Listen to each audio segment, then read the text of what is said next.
Just a bloke in a bar. What is up, ladies and gentlemen? Welcome to another episode of Bloke in a Bar. Rookie watch again, but we'll also go over the biggest topics in rugby league. And there's actually been a bit of news this week. Bit of news, but I have the most Australian. He's so Australian, his nickname is Kanguru. Let that sink in for a second.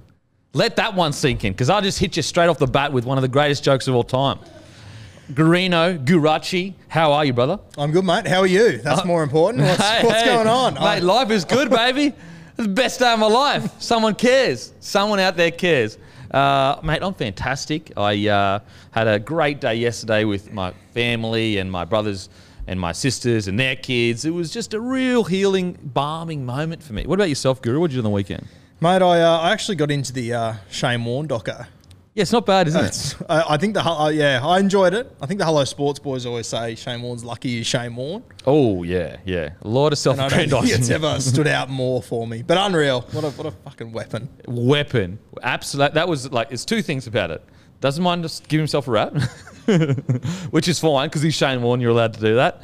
But also fucking big, when you talk about big ball energy, he had every big game, he would just come out and get the job done. Mate, that first ball, the Ashes. Oh, fuck. Unbelievable. Like physics, like how does that work? Like did it hit a crack? Like honest, and to do it in your first ball in the Ashes, talk about eating pressure. Matter of fact, I would argue, tell me anything of someone's debut in professional sport that would be that hectic. Yeah, it's hard to top. Ashes cricket, first ball. First ball. That's like a soccer World Cup, and his first touch is at top of the his first touch is he beats 4 people and scores in the top right corner, and it's the greatest goal of all time. And it's the hardest skill set in the game. Yeah. Me, so. And it was in England too. And it was in England on his test debut. Against Mike Gadding. Mate, honestly. Yeah. It's a good doc. You got to watch it. If you even because obviously, I mean, I know you all think that I'm deep in the cricket game because of the analysts I give to the pretty high quality. Even if you don't watch that much cricket, it's still enjoyable. An Aussie champion. Absolutely. And off the field. Good to watch. Now, on to the biggest topics of the week. Oh, brought to you by Bloke in a Bar. Look at this beautiful beer. Have a look at that. Iconic. It's iconic.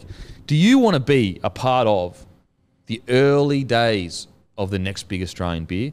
If you do, and you want to also support the platform, that's 2 things. Oh, 3 things. Plus also, you get a free sports network with it. Go down to your local, grab a case of Bloke in a Bar. The stores that are in the spotlight today, and we'll have a real red hot crack this time. Omnibra. Is it Omnibra? Omnibra. We got it wrong last time. Had about 1 million people message me. And that was because it was spelt wrong, guys. It had an N instead of a B. So is it bra or bar? Bar. Omnibar. Bar. Omnibar. So apologies to the great people of Omnibar. You messaged me. I've taken on your feedback. I was wrong, and I apologise. I'll be better next time. Celebrations Roselands. Bottle Lambton. The Damn Hotel. The Damn Hotel. What a name. Norfolk Island Liquor Bomb. Norfolk Island. What's doing out there?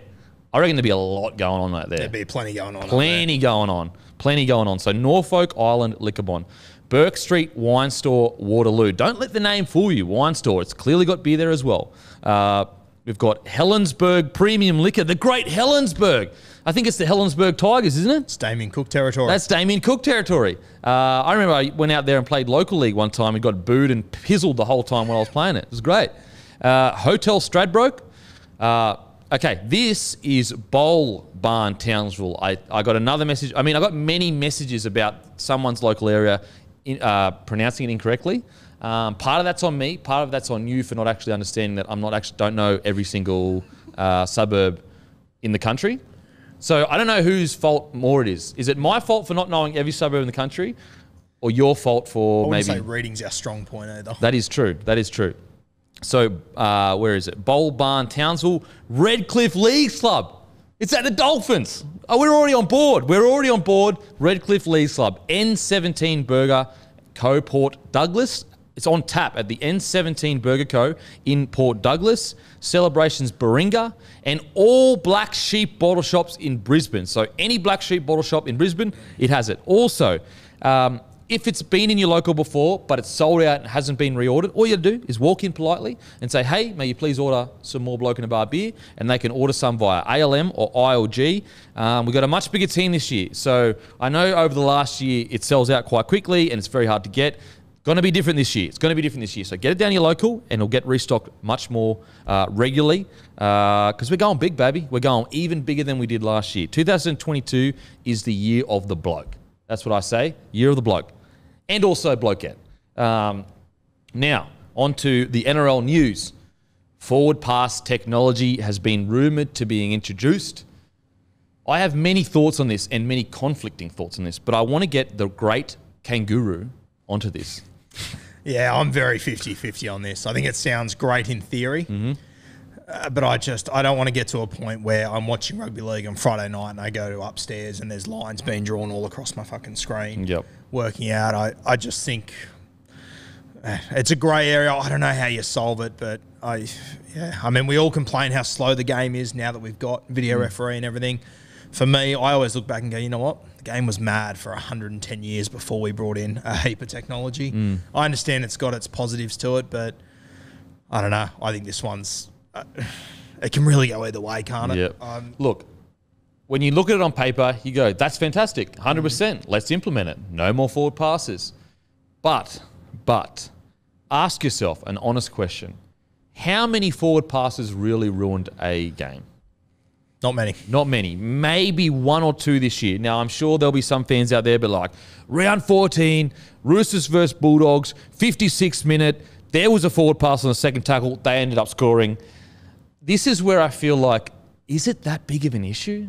Let the game flow. Now, I do believe that, like, when I initially thought about it, I was like, look, let's just bring in technology. Like, that was my initial thought process. Like, you asked me that 6 months ago, and I probably would have been like, yep, bring it in straight away. And let's just only call, like, don't call it on as it's happening. Only call if a forward pass happens and they, you know, and they pick it up or whatever. But then I'm just kind of like, what if we find out that there's way more forward passes than we thought? And then all of a sudden, not only have we got more penalties, there's technically more forward passes than there is. I'm of the mind now, especially when I've really sat down and thought of it. When we brought in the video bunker, we thought, oh, how good's that? Not many people were against the bunker. But then human error comes in. It's actually not as cut and dry as we thought it was. It actually creates more confusion as well. Like the slow-mo, did he get it down? Did he not get it down? In fast motion, 100%. When you do it frame by frame, he didn't. And so that's my concern with all that. That's my biggest concern with this. And if they bring in forward pass technology, fuck, there's going to be some nervous hookers in rugby league, isn't there? Because I reckon there's 25 that get by every weekend, but they are line balls, they are flat, and I'm sort of happy to let it slide. I'm very nervous about this. I just think that, like, this is definitely an area of the game of it doesn't affect the play that much. Now, look, I understand your team had a forward pass against them in 1984 and you haven't lived it down. I understand that. But this is where we need to trust the refs and the touchies. Let's just let them have a flow for the game. Oh, that was a bit line, but, you know, I gave a line ball a couple sets before. You know what I mean? Or this game, there's been a few line balls, and that's just the way it is. If you think you're losing games of football because a ref calls on a forward pass, you haven't done enough to win that game of football for me. Totally agree. And what's, you know, interesting, we've got Boyd Corner podcast coming out tomorrow at 3 p.m. I asked him about the Raiders situation, 2019 grand final, was it? Yep. And he said the perfect thing. He's like, if you're relying on that one call to win the game, then you've got other problems. And it's a great point. Like, I understand from a Raiders perspective, you know, it may have been the wrong call or whatever. But first of all, you don't know whether he would have scored. You could have dropped the ball the next play. Second of all, you're discounting the last 30 minutes that the Roosters just defended their line, and you couldn't score in those 30 minutes. So is it that call's fault, or is it the fact you couldn't score for the 30 minutes before? And on top of that, is it the fact that the first chance the Roosters got, they did score? So many things that go into that moment that people ignore completely. I'm sure you would have spoken to Boyd. He got tackled around the legs. He got to his elbows and knees. I mean, if they had their time over again, and vast majority of times you say to your player, hold him down, give away a penalty, because we can't let them have that advantage. Absolutely. Raiders had to defend one set after that. They let the Roosters go 100 metres. Like, Yeah, I'm always of the belief that we're a little bit too harsh on referees and we put too much blame on them, and that teams need to take and coaches need to take more responsibility. I always say this when people have cracks at the ref and that, and don't get me wrong, there are some times when I get, after a weekend of footy, you get on a podcast and you're like, that was terrible by the refs. Like, that was a terrible performance. So it's not really sitting here going, refs can't have shocking weekends. Not at all. But when we look, let's take a step back and look at the broader picture. Tell me a year where the best team didn't really win the comp. It doesn't exactly really right. happen. We love to look for excuses. Yeah. That's the reality of it. And I'm sure someone can bring up, 2009, Stormer over the cap. Yeah, that's not the ref's fault. But I truly believe where there's never really been, in my time watching closely, I haven't watched a grand final and gone, that team didn't deserve to win the comp and they weren't the best team when it counted. If your team doesn't miss a tackle, doesn't drop a ball, come and tell me why it's the ref's fault. So the forward pass technology, at the very least, let's say they go forward with this. Please, dear baby Jesus, test it in reserve grade first. Please. Because what did we do last time? And everyone was like, what is happening? Like, what is actually going on? If they are going to bring it in, please put it in reserve grade and see, does it affect the game? Put it in for a whole season. You know what I mean? The scary thing I have is they get the technology and round one, we're using it. Yeah. And all of a sudden, there are certain hookers, I'm not saying names, but there's a couple that'll be very nervous. You walk that fine line between forward pass every set. At the very least, not even at the very least, the best way forward, I think, would be testing it in Q Cup and New South Wales Cup. Let's see how it goes.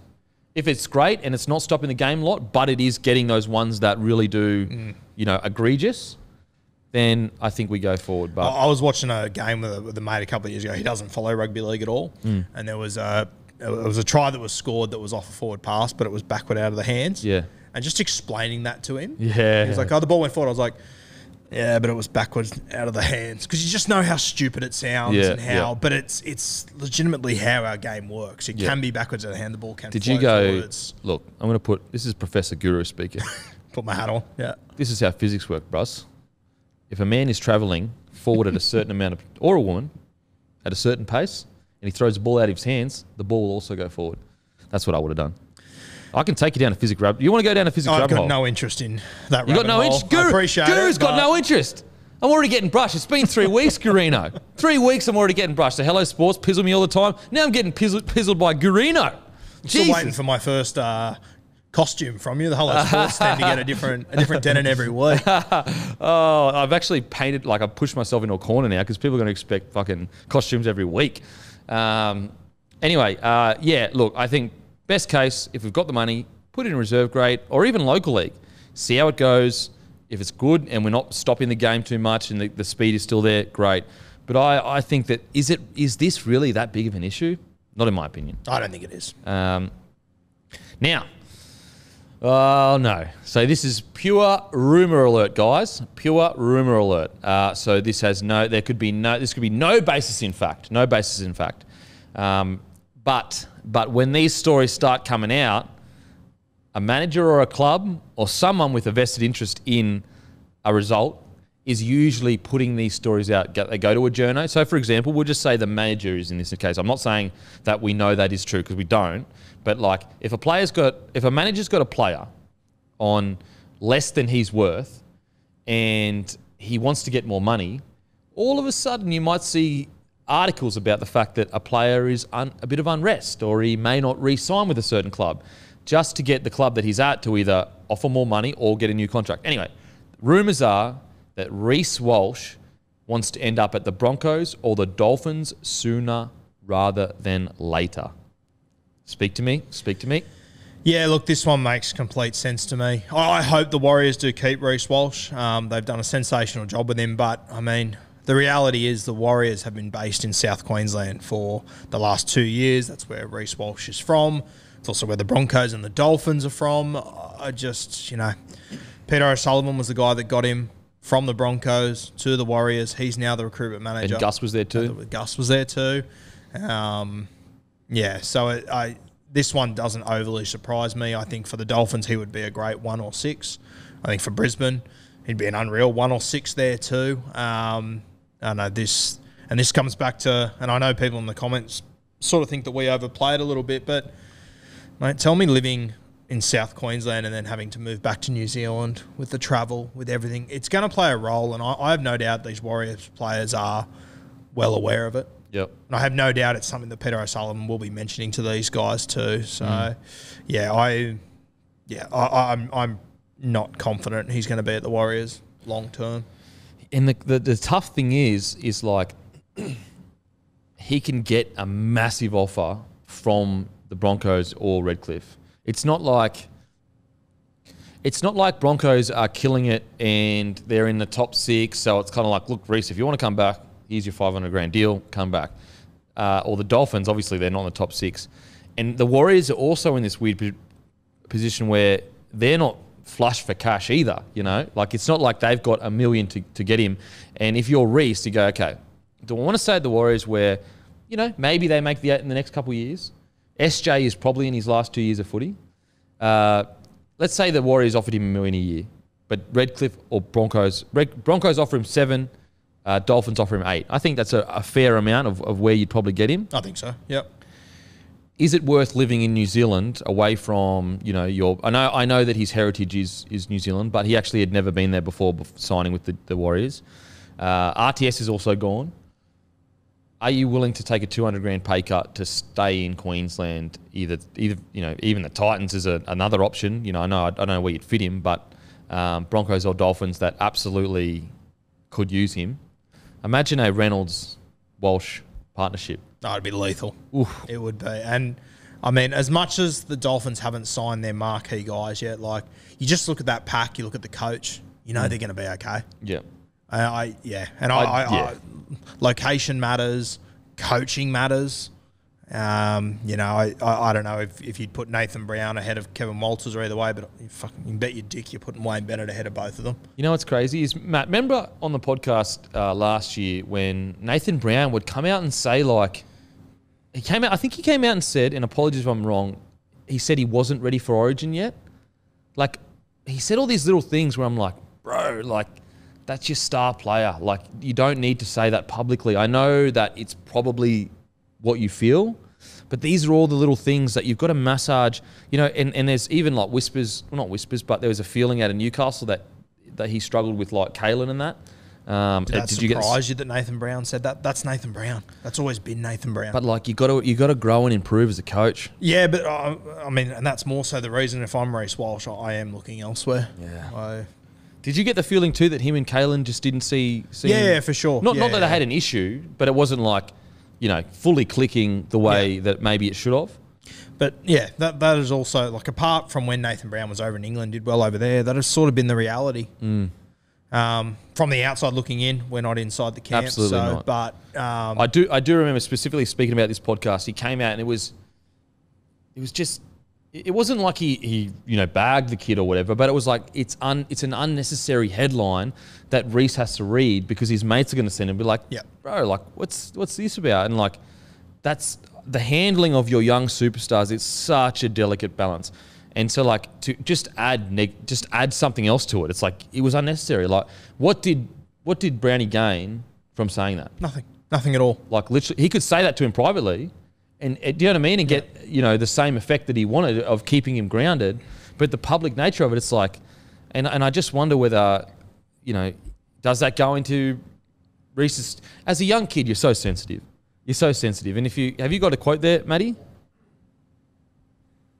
So the headline that was generated was Nathan Brown warns against picking Reece Walsh of State of Origin, and the actual quote is, "That would be a big ask throwing a young fella, an 18-year-old who played half a dozen games into a must-win game at Suncorp. But you know, everyone's got to make their debut at some stage."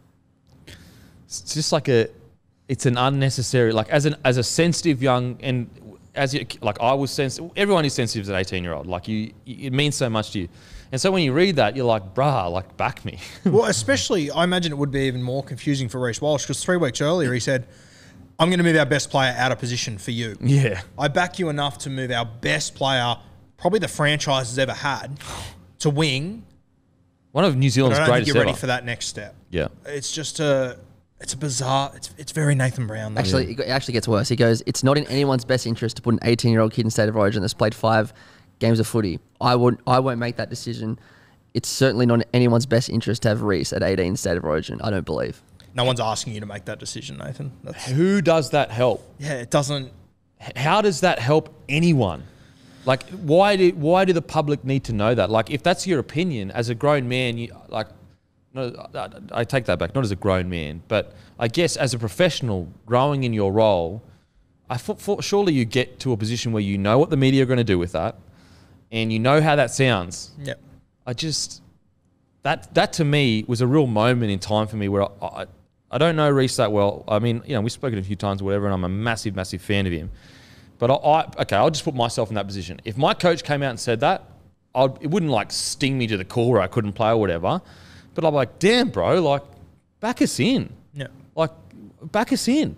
There is nothing but positives for Nathan Brown to get out of Reece Walsh going and spending 3 weeks with the best players in the world. Yeah, I just didn't understand. I didn't understand it. So I wonder whether... Imagine putting him next to Billy Slater for 3 weeks, smack in the middle of last season. Oh, bro. Like, how handy would that have been? Imagine him down at the Storm getting taught by Billy Slater. It's just... Cameron Smith, Thurston, all these guys. Yeah, you're totally right. All those guys would have been in Queensland camp for 3 weeks for him to learn off. Yeah. It's bizarre. How many fringe players come back from Origin and play better?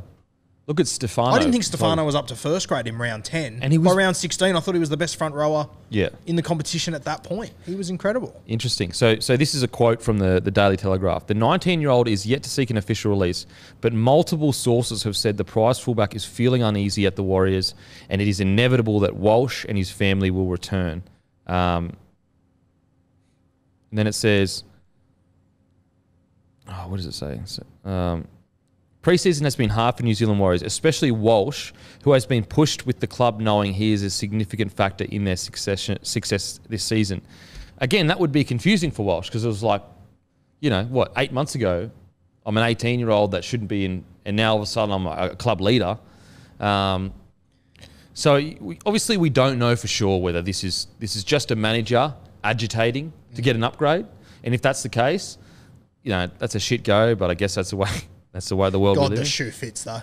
But it seems like when we talk about that quote, yeah, and then asking a lot of him because now RTS is gone, I can see a world where that is the case. The other thing I would argue is that, we've said for a few weeks, Shaun Johnson is going to be amazing for Reece Walsh. Yeah. Is there a moment where Shaun Johnson says, I was 19 once. Yeah. I was the guy the Warriors were going to build around for 10 years. I left for 2 years and I became a better player than I ever have. And he was pushed out as well. Yeah, They publicly announced they weren't re-signing him without even speaking to him. And so if you have Shaun looking at a young superstar, very interesting. Again, to be extremely clear, this is all just rumour and speculation. Yep. We do not know the case. Reece could absolutely be loving the Warriors, and he could upgrade his now. And to be also as well, he is contracted till 2023. So you will unless there is truth to this, you'll see him till at least 2023. He's got a player option in 2024. I don't think the Warriors need to worry yet. I don't think that if you're a Warriors fan, you need to be concerned yet. I think give it 10 rounds or at least 5 rounds and just see what he's like playing. And if he's high energy, loving his footy, then I think that we could put to bed like this kind of idea that he's not happy. Do you think the Warrior fans need to worry? Oh, I do a little bit. Okay. But because a few of these stories have come out now. A few of these stories have come out, and I've said it to you before. I'm worried that when the Warriors do go back to New Zealand, that there might be a few homesick fellas. Yep. That's my only worry. But that's just my opinion. That's just me speculating. There's no facts behind that. Absolutely. Yeah. No, I agree. It's really interesting because the Warriors have done so well to get him. Like on the flip side, from a club's perspective, they can sit there to Reece and be like, mate, the Broncos weren't even going to give you a crack. We moved our best player, one of the greatest New Zealand's ever seen, to accommodate and give you a shot. Maybe repay a bit of faith from us. And you know what? That would probably be a fair call if the Warriors said that. That'd be a fair call because they did give him a chance and they did really risk their season dramatically. Like, I still don't believe they should have moved RTS. Like, I still believe they should have kept him there. but they risked their chance. They just risked so much by moving RTS to put Reece in the side. That's a lot of loyalty from a club. A heap. Yep. Like so the argument, and I would agree that it's a fair shout for the Warriors to be like, to lean on that and be like, mate, we gave you this crack. Broncos didn't want a bar of it. They kept telling you you're not ready when you clearly were ready. Dolphins are a new club. Who's been loyal to you? We've been loyal to you. So I think that is in the Warriors' favour. But yeah, the fact that he's going to have to move to New Zealand eventually, and it's probably going to coincide when he is basically free to talk. So wait, he'll essentially have to move. Wow. So November 1 rolls around this year. Yep. He becomes free to sign with someone else, correct? Because it's 2023 with a player option. Yeah. Well, it's yes. Is that right? So he's signed till 2023 with the Warriors. Yeah. November 1st, 2022, you can start talking to other clubs, correct? Yeah, I think so. I think that's the case. You're right. There's a player option for 24. Yeah, so the player option is his option. So so around November 1, when he has to make the move to New Zealand. Well, you got to. I'm assuming they're going to be back in New Zealand by round 12 or round 13. So he's gonna have a taste of flying back and forth. Yep.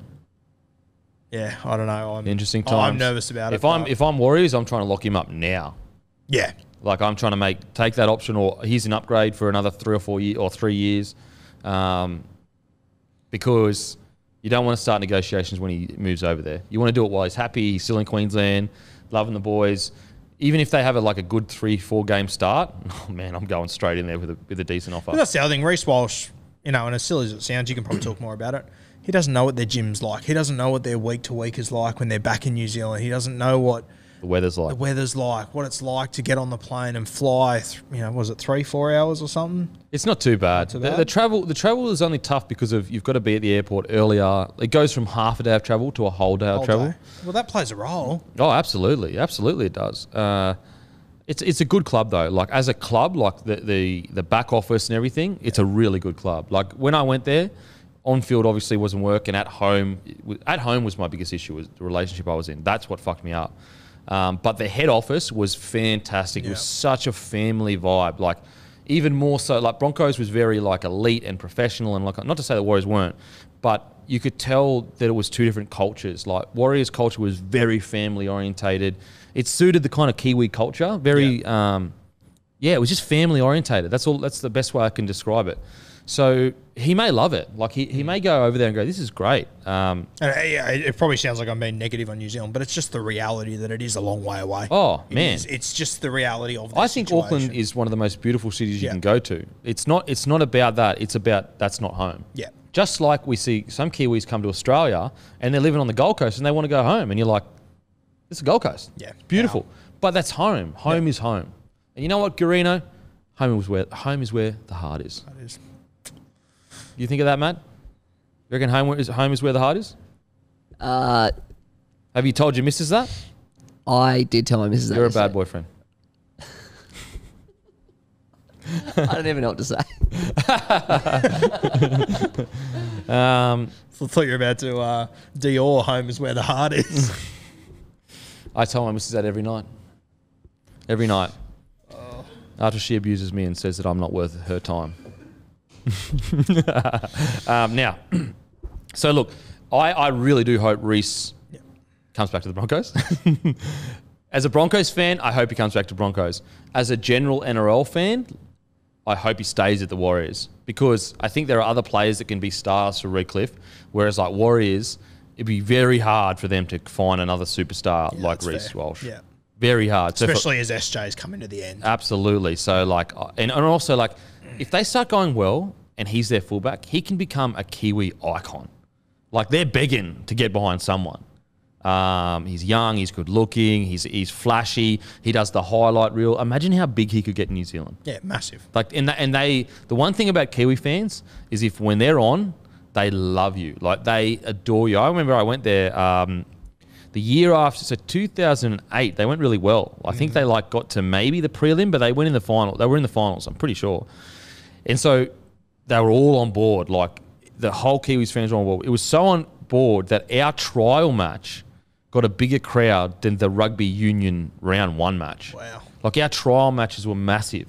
So that's the one thing about Kiwi fans. When you're going well, they'll get fully behind you. When you're going bad, I'll let you know. they'll get behind you in a different way. They'll get behind you. Get out of our country, Kempy. You're a bum. They'll be doing this. Please leave. No, but they're very they're passionate. They're very passionate. Well, it's a big opportunity too because they haven't seen rugby league in 2 years. Yep, absolutely. Whereas you look at the Broncos fans, they're loyal. We're winning wooden spoons and we still have the highest average crowd. Newcastle fans, perfect example. They're loyal as shit. Damn, they've seen some dark days in the last decade. So, yeah, I hope he stays for rugby league's sake, but in saying that, I can understand if he wants to get a big deal at the Dolphins or the Broncos. Now, on to... So we saw this on Channel 9, I think it was, and you were down at the game? Yeah, Mascot Oval. Brad Fittler's son, Zach. Now, Zach's last name is Fittler also. Zachary Fittler. Funny that. Yeah, no, he was very impressive. I had a look at the 9 clip after. I would argue he actually looks bigger in real life. Bro, he looks massive. He looks heaps bigger in real life. He's I'm telling 15. You. Well, he's young for that age too. He looked like an NRL player size. Mate, I was saying to the bloke next to me, he looked like Brad Fittler with Andrew Johns' ass. Wow. His legs were just so strong. I think he dropped 1 or 2 balls, but outside of that, mate, he was... He was running like Boyd Cordner on the edge, and he was talking a lot too, which I loved. So he's a back rower. Back rower, yeah. He was playing on the right edge, so there was a couple of times where Parramatta had a few sets right on their line, and he was only about 20 metres away from me, and you could hear every word he was saying, which I absolutely love. And Fittler is one of the greatest leaders our game's ever seen. Mate, the way that he walks is very Freddie, and it was surreal to sort of watch it. But yeah, he was very impressive. He's a beast. I couldn't believe how big he was. I'm telling you, wait till you see him in real. He looks so much bigger in real life than on TV. Like when I saw it on TV, I sort of went, "Is that the right guy?" Like he looks heaps bigger. In real life. Was he just trucking nut, busting tackles and that? Yeah, he was. But it was his first game, footy. So it was just he was sort of finding his way into it. It was a tough game of footy too, but he did, mate. When you look at all the guys on the field, he looked like the most ready guy for that competition. He was the youngest guy on the field. Wow. So what age group was it? It's under 16s and he's 15. And it's his first game too. Far out. I mean, looking at his physique and just the way he was moving, I was just... If you picked the best player out of the 34 physique-wise, he shits in, and he was the youngest. And it was his first game. And he played the full game. He didn't have a spell. He didn't have a break. And that Parramatta side, as per usual with Parramatta sides, they were good. They were solid. Man, and with Freddie Fittler's mind and genes, I wonder if he's going to keep growing. Surely not. There was a moment where he was at first marker, and the dummy half scooted. And when the dummy half scooted, the fullback sort of came inside him. Yeah. And he threw a dummy, and he just put his arms out like that. And just for a second, you were like, he's going to tackle both of these guys if he wants. Yeah. And the dummy half held it, and he absolutely crunched him. Absolutely ate him. Put him back behind the ruck. It was... Yeah, so it was very impressive. He did drop a few balls in contact, but that's going to happen. But he was very impressive. First game, honestly, very impressive. You can have your best front rowers in the comp in NRL trials dropping balls. It's more looking at how does he move, how does he read the game, can you feel his presence on the field? And that was something that everyone that plays with Freddie Fittler says is it was don't get me wrong, his skill set was incredible, but it was his presence. He had this amazing ability to just be this larger-than-life character that everyone got behind. And it looked like the footage I saw, I was like, what? He's just a presence. Big boy, moving really well, looks professional almost. Yeah, really interested to see how that develops. 15 years old. Yeah, scary. I was looking at him going, because next year he'll be in the same competition. Oh. You can just tell he's going to be the best forward in that comp next year. Well, they'll probably play him up. Yeah, but it's a big jump, though, to under-19s. He's big enough. Yeah. He's got the potential to. It'll be interesting to see how he goes. Imagine that bloke with another 12 months of footy. Yeah, and that's the thing. He's never played rep. He would have played rep footy, but he's never played that level Harold Matthews before. So he's one game in with kids that are a year older than him that he's never played.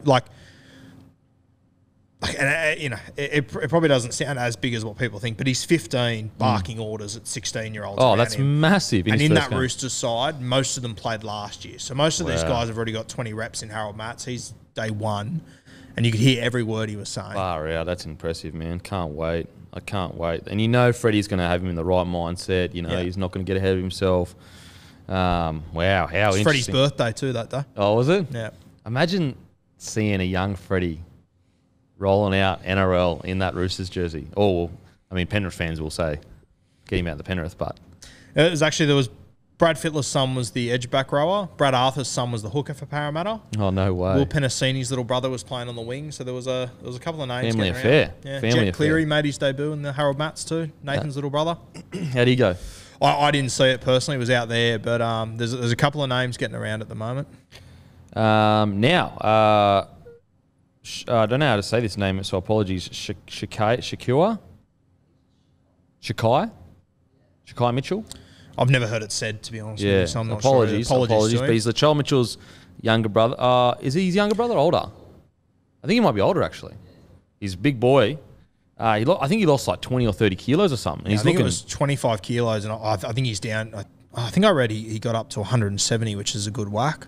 170 kegs are the best. Whoa. Not much big change boy. from $2. Yeah. But yeah, anyway, so he's been called into the Indigenous All-Stars. So, not but I was going to say this at the start. Indigenous All-Stars, Māori game, how good this Friday? Unreal. How good. Now, before we get started with all that, if you're a white fella like us, reach out to your Indigenous mate. Have a chat to them. Speak about their culture. It doesn't have to be like an interrogation. Just have a chat to them. And you'd be surprised at how much stuff you don't know. Coming up. Game's on Saturday as well. Oh, it's on Saturday. Did it used to be on Friday nights? Yeah, I'm not sure. It is on Saturday, isn't it, though? Yeah? Yeah, 8:10. Game on Saturday, apologies. Okay. But yeah, reach out to your Māori mate, your Indigenous mate. Just have a chat. Ask them where their mob's from. All that kind of stuff. These are real good opportunities to educate yourself and just get closer to your mate so you know his history. That's what we're trying to celebrate in these games is like just have a beer with your mate and say, mate, tell me about your mob. Where you from? What's it about? Perfect time to celebrate this. I absolutely love this game, and I loved that they changed it from Indigenous versus the world team to the Māori team. Because shit fight that was. I wasn't that I was hyped, as in I'd love to see our Indigenous players be able to celebrate their culture. Like that hyped me up. I had no interest in watching the world team play. We're going to pick one player from every team, and then the first 4 guys we pick are going to all pull out. Yeah, and you'll end up with guys you've never heard of representing. It was just, it's so much better the way it is. Whereas Māori versus Indigenous, I'm there for it. Yeah. Like I'd watch 3 of them a year. Yeah, 100%. Like I actually am really keen because both teams are ripping and are tearing for their culture. It'd be unreal if we could, and I love it where it is, but geez, it'd be good if we could get it during the season when they're all match fit. Oh, yeah. It'd just be unbelievable. It'd be state of origin intensity for me. Oh, it'd be crazy. Yeah. Kind of like the Samoa Tonga game sometimes where you're like, whoa, man, that shit is wild. Yeah. Especially that first 20 minutes. Holy moly. Samoa Tonga, first 20 minutes is absolutely wild in a good way. So, obviously this Saturday, what time is it, 7:30? 8 o'clock. It says on NRL.com that it starts at 8:10. 8:10. So 8:10 kickoff, and it will be on KO. Yeah, and 9. Just on the normal 9. And so on the normal platform. Just on this Mitchell that's been called up. He's with South Sydney, but I don't think he has a contract at the moment. And I had someone message me saying, I had a few people actually message me saying, how ridiculous the people without contracts are getting a go in this game. I went to the first ever All-Stars game, and you probably remember Travis Waddell, little hooker. Yep. He wasn't contracted to a club, and he got called in to play 9. He scored a try. He set up another one. I think he might have got man of the match in that game. Out. And it was the best narrative. And I remember coming home from the Gold Coast the next day, and he was on my plane. And he was there, and I sort of looked and I went, what are you doing? He's like, they didn't have a spot for me on the plane because I wasn't in the team. And I'm pretty sure Wayne Bennett signed him off the back of that to go to the Broncos. Well, I mean, look at. I know he was contracted, but look at Josh Curran. Oh, mate. He was... Ruben Cotter last year too. They came from nowhere. I didn't even know who Josh Curran is, and that's not disrespectfully. He was just developing as a player. Goes out Indigenous All-Stars, rips and tears for the culture, and all of a sudden I'm going, this Josh Curran guy goes all right. And then I watch him the rest of the year. I'm like, probably one of the most underrated players in the game for that year when it comes to form. Yeah. So yeah, make sure to watch. It's a celebration. It's such a good match. I will say, some clubs have kept back their biggest stars. I look, from a club's perspective, I get it. I get it. You don't want your guy to get injured, especially if you're already struggling with injury. But I don't know, man. I feel like this might be a bit bigger than that. Yeah, this is different. If is it was tough. nines, I wouldn't push back on it at all. I get it. But this is, I would love to see I feel like the coaches just say it's your call, players. Yeah, it's your call. I just feel like the impact that this has on such an important part of the game. The week's more important than the game. Yeah, I don't know. And as I said, I totally understand where the clubs are coming from. Like, you could make the argument, all right, you think the impact's big. What if that Māori or Indigenous player gets injured, misses the whole season, then he's not starring in the NRL? That's one less Indigenous star that gets to star the whole year in the NRL. That's fair enough. I get that. But I guess my pushback on that would be they're going to get injured in one game. Yeah. Like, you can't – there's going to be a game where they get injured, if they get injured. So, I don't know. I hope the NRL does try to just has a word to some clubs and says, look, we know where you're coming from. But this is so important for us as a game going forward. Yeah, it's one of those things too. Like, if I'm a club, I'd be hesitant to stop my guy. From Absolutely. playing. Like, I imagine have that would combo? strain that relationship Absolutely. a lot. But, I mean, it's tough though. I think no matter what the NRL does, there will be NRL clubs that will do everything in their power to pretend like there's an injury or there's this or there's that. I still think it's an absolute robbery that Latrell Mitchell isn't playing in this game. And it doesn't even count. That's the stupidest. It doesn't make any sense. Like, honestly, I just do And not if you get it. made an exception and changed the rule, no one would care. No one. It makes so much sense. Just read the room. Like, Tell me one person, like, and then I know someone left a comment and said Joey Manu would care. I can guarantee you Joey Manu would want Latrell to play. Like, even if Joey Manu is a bit off Latrell or whatever, I don't know whether he is or he isn't. I'm pretty sure they have spoken since, like, Latrell tried to reach out and see, all that kind of stuff. But Joey Manu understands culture. Like, you know what I mean? Like, there's a man that understands culture. Joey Manu, he would want Latrell to be able to play, in my opinion. That's literally the only person that would care. Like, as in that you could even argue would care. I don't think he would care. Outside of that, like, what club is going to be upset that Latrell Mitchell gets to play? Mate, just an example of how much Latrell Mitchell means to this game. I used to teach at a school in South Sydney. All Rabbitohs fans with a lot of Indigenous children at the school. Yep.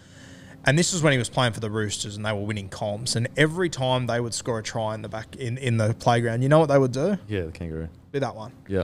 That's the Rooster superstar. They're all South Sydney diehards that hate the Chooks. Yeah. But this guy's just different. Yeah. It is a catastrophe he's not playing in this game. But he can play in the charity fucking shield. I know. Glorified trial. Yeah. Absolutely. And also, he has gone out of his way to be on the forefront for the NRL. When they try to say that let's do this and that for the Indigenous community, like, he has been there and tried to be that guy. Yeah. You'd think that they could just be like, you know what? We'll let you play this, but you're not allowed to play Charity Shield. No one would push back on it. No one would. It'd be a tiny minority of people that, probably just don't like Latrell. Outside of that, anyone in the game wouldn't care. Tell me the one person with enough balls to publicly go out and say, I don't think Latrell should play, because he would just get yelled at. It'd be like, come on, bro. I reckon the best outcome would have been, yep, you can play this, but you're not allowed to play Charity Shield then. Common sense. Like, boom, there it is. Sorted. Done. Move on. So, yeah, it sucks. But cannot wait. So excited for this game. I will absolutely be watching. And just a reminder, guys, you got a Māori Indigenous friend, have a beer with them. Have a chat. Have a chat about the history. Talk to them. That's what this week's all about. Now, Paulo and Gutherson have been named co-captains. This really surprised me. Not because I don't think Paulo, is a leader, but I just thought Gutho was doing so well. I wonder whether internally they've gone, I think the Panthers had co-captains. Have they gone the route of, like, Gutho can move the backs around and Paulo can move the forwards around? What do you think about this one? We sort of go through these phases in rugby league, don't we? Yeah. There's individual captains. Then I remember a few years ago, when Souths first started to get their rise back, they had 5 or 6 captains, and it sort of started that trend a little bit. And then we went back to single captains. So I don't know. I thought Gutho was doing definitely a good enough job to stay Talking there. from wooden spoon. I wouldn't. I've got no problem with Junior Paulo. being a co-captain. I think you know whether you call Junior Paulo a co-captain or not, he's a leader in that team regardless. Oh, absolutely. But, yeah, I mean, personally, if they're going Gutherson Paulo, I kind of thought they would have maybe thrown Moses in there too. If you're going with the co-captain's route, I don't think it has that much impact on Parramatta. It's just it's an interesting. Do you read into it or you don't read into it? I don't know. Like people made such a big deal out of Gutho swearing at his teammates last year. I love that shit. Oh, so do I. But it's just like, I don't know. It's just a.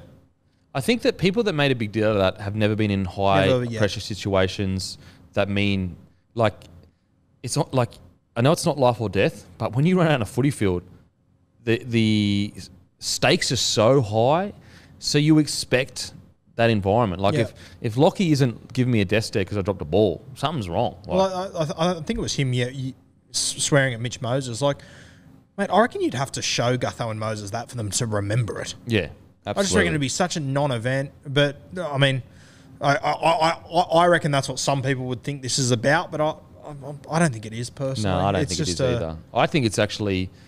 It's also a way to diffuse pressure. Yep. When you have co-captains, it can kind of... I genuinely believe it's more along the lines of Gutho's the captain, but we need a leader in our forward pack, like a official 100%, this is our fucking guy. So when the forwards get together, they can get behind him, you know what I mean? And yeah, it might just be... He might just be trying to get the best out of Paul. Let's be honest here, the guy for Parramatta last year was the reserve grader they brought from the Warriors. He's now not going to be there next year, so maybe it's just an opportunity to get the best out of Paulo. I think if Paulo plays his absolute best footy, there's an argument he's the best front rower in rugby league as far as what he can bring with his ball playing and stuff. He's out of all the front rowers, he's got the best ball playing by a mile. For sure. Yep. Footwork, probably the best, equal to Papali'i. You couldn't have him outside the top 3 for footwork. No way. It would be him or Papali'i, which is Josh Papali. Used to be didn't used to be, but we were all pronouncing it wrong. Yeah. So yeah, Paulo's ceiling is pretty scary. Yeah, it's huge because he can hit in defence. Got a motor on him for a big boy. Got crazy footwork. Like when you go back and watch some of his highlights, like he is literally stepping people like a back and then throwing cutout balls. Like tell me another body as big as him doing that, other than obviously Josh Papali'i. If you were to pick a Kangaroo side, is Paulo in it? Be tough to leave him out. Tough to leave him off the bench, probably. Yeah. I mean, you know what? Okay, no. So what do you got? You got Haas, definitely.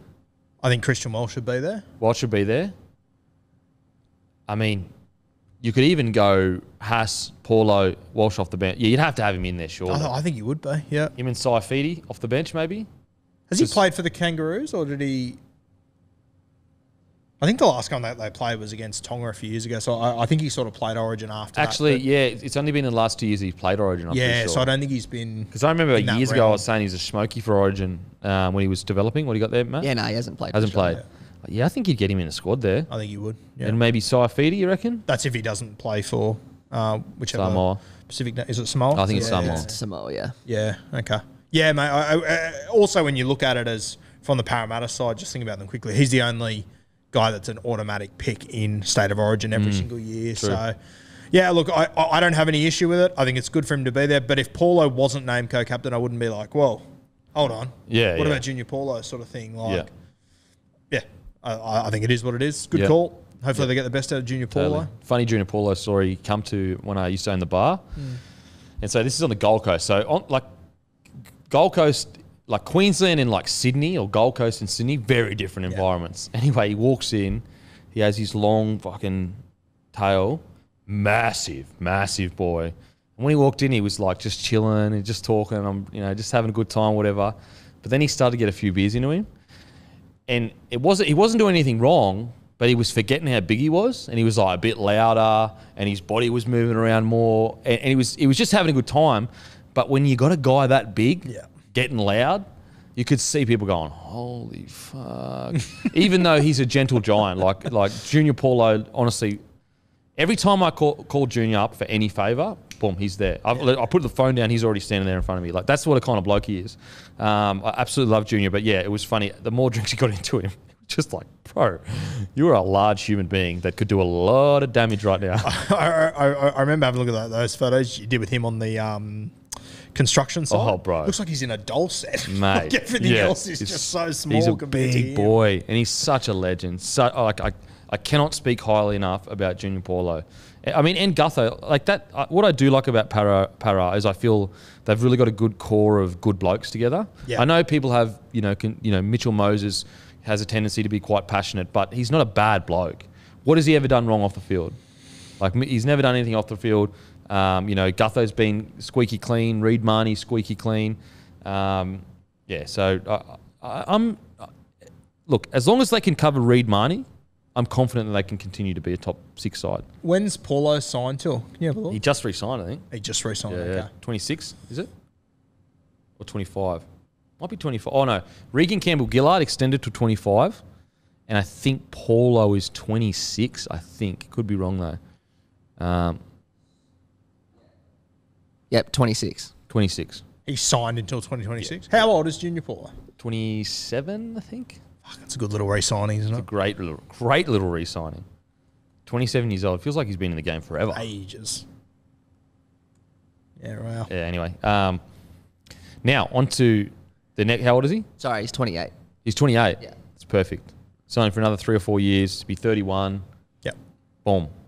That we've got to give Eels raps for that. Yeah, for sure. They've nailed that in my opinion. To be honest, now the dust has all settled, they landed pretty good for what they could have landed.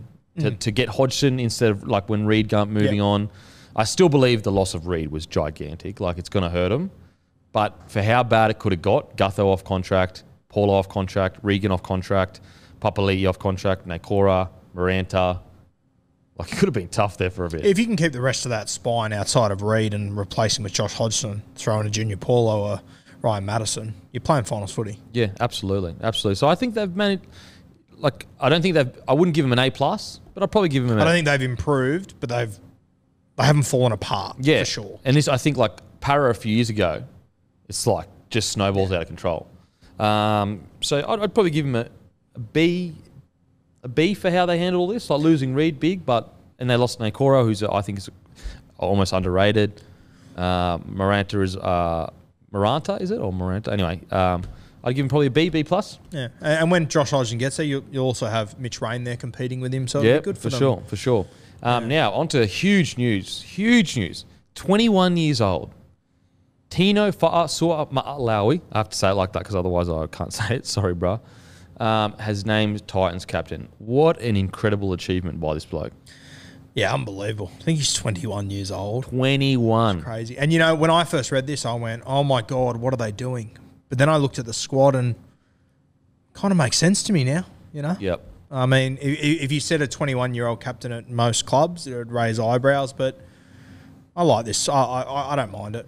Yeah, he's a guy that I think people, because, you got to remember his last year at Melbourne, they won a comp. He had Cameron Smith playing, I would argue, his best football we've ever seen, feeding him a try every 2 weeks. Did it surprise you when he didn't score as many tries at the Titans? If you thought he was going to, that's on you, not on Tino. Yeah. I thought he improved a lot last year. I thought he was great. He didn't have the same attacking stats to back it up, but I just thought as a footballer he improved a lot. And I mean, once again, as we said last week with the Titans, if this pays dividends, they are cruising for the next decade. Absolutely. I think Tino's first 10 games, I was really, really impressed. His last 10 games, I felt there were just a few errors creeping in his game, and he was kind of like working a bit too hard.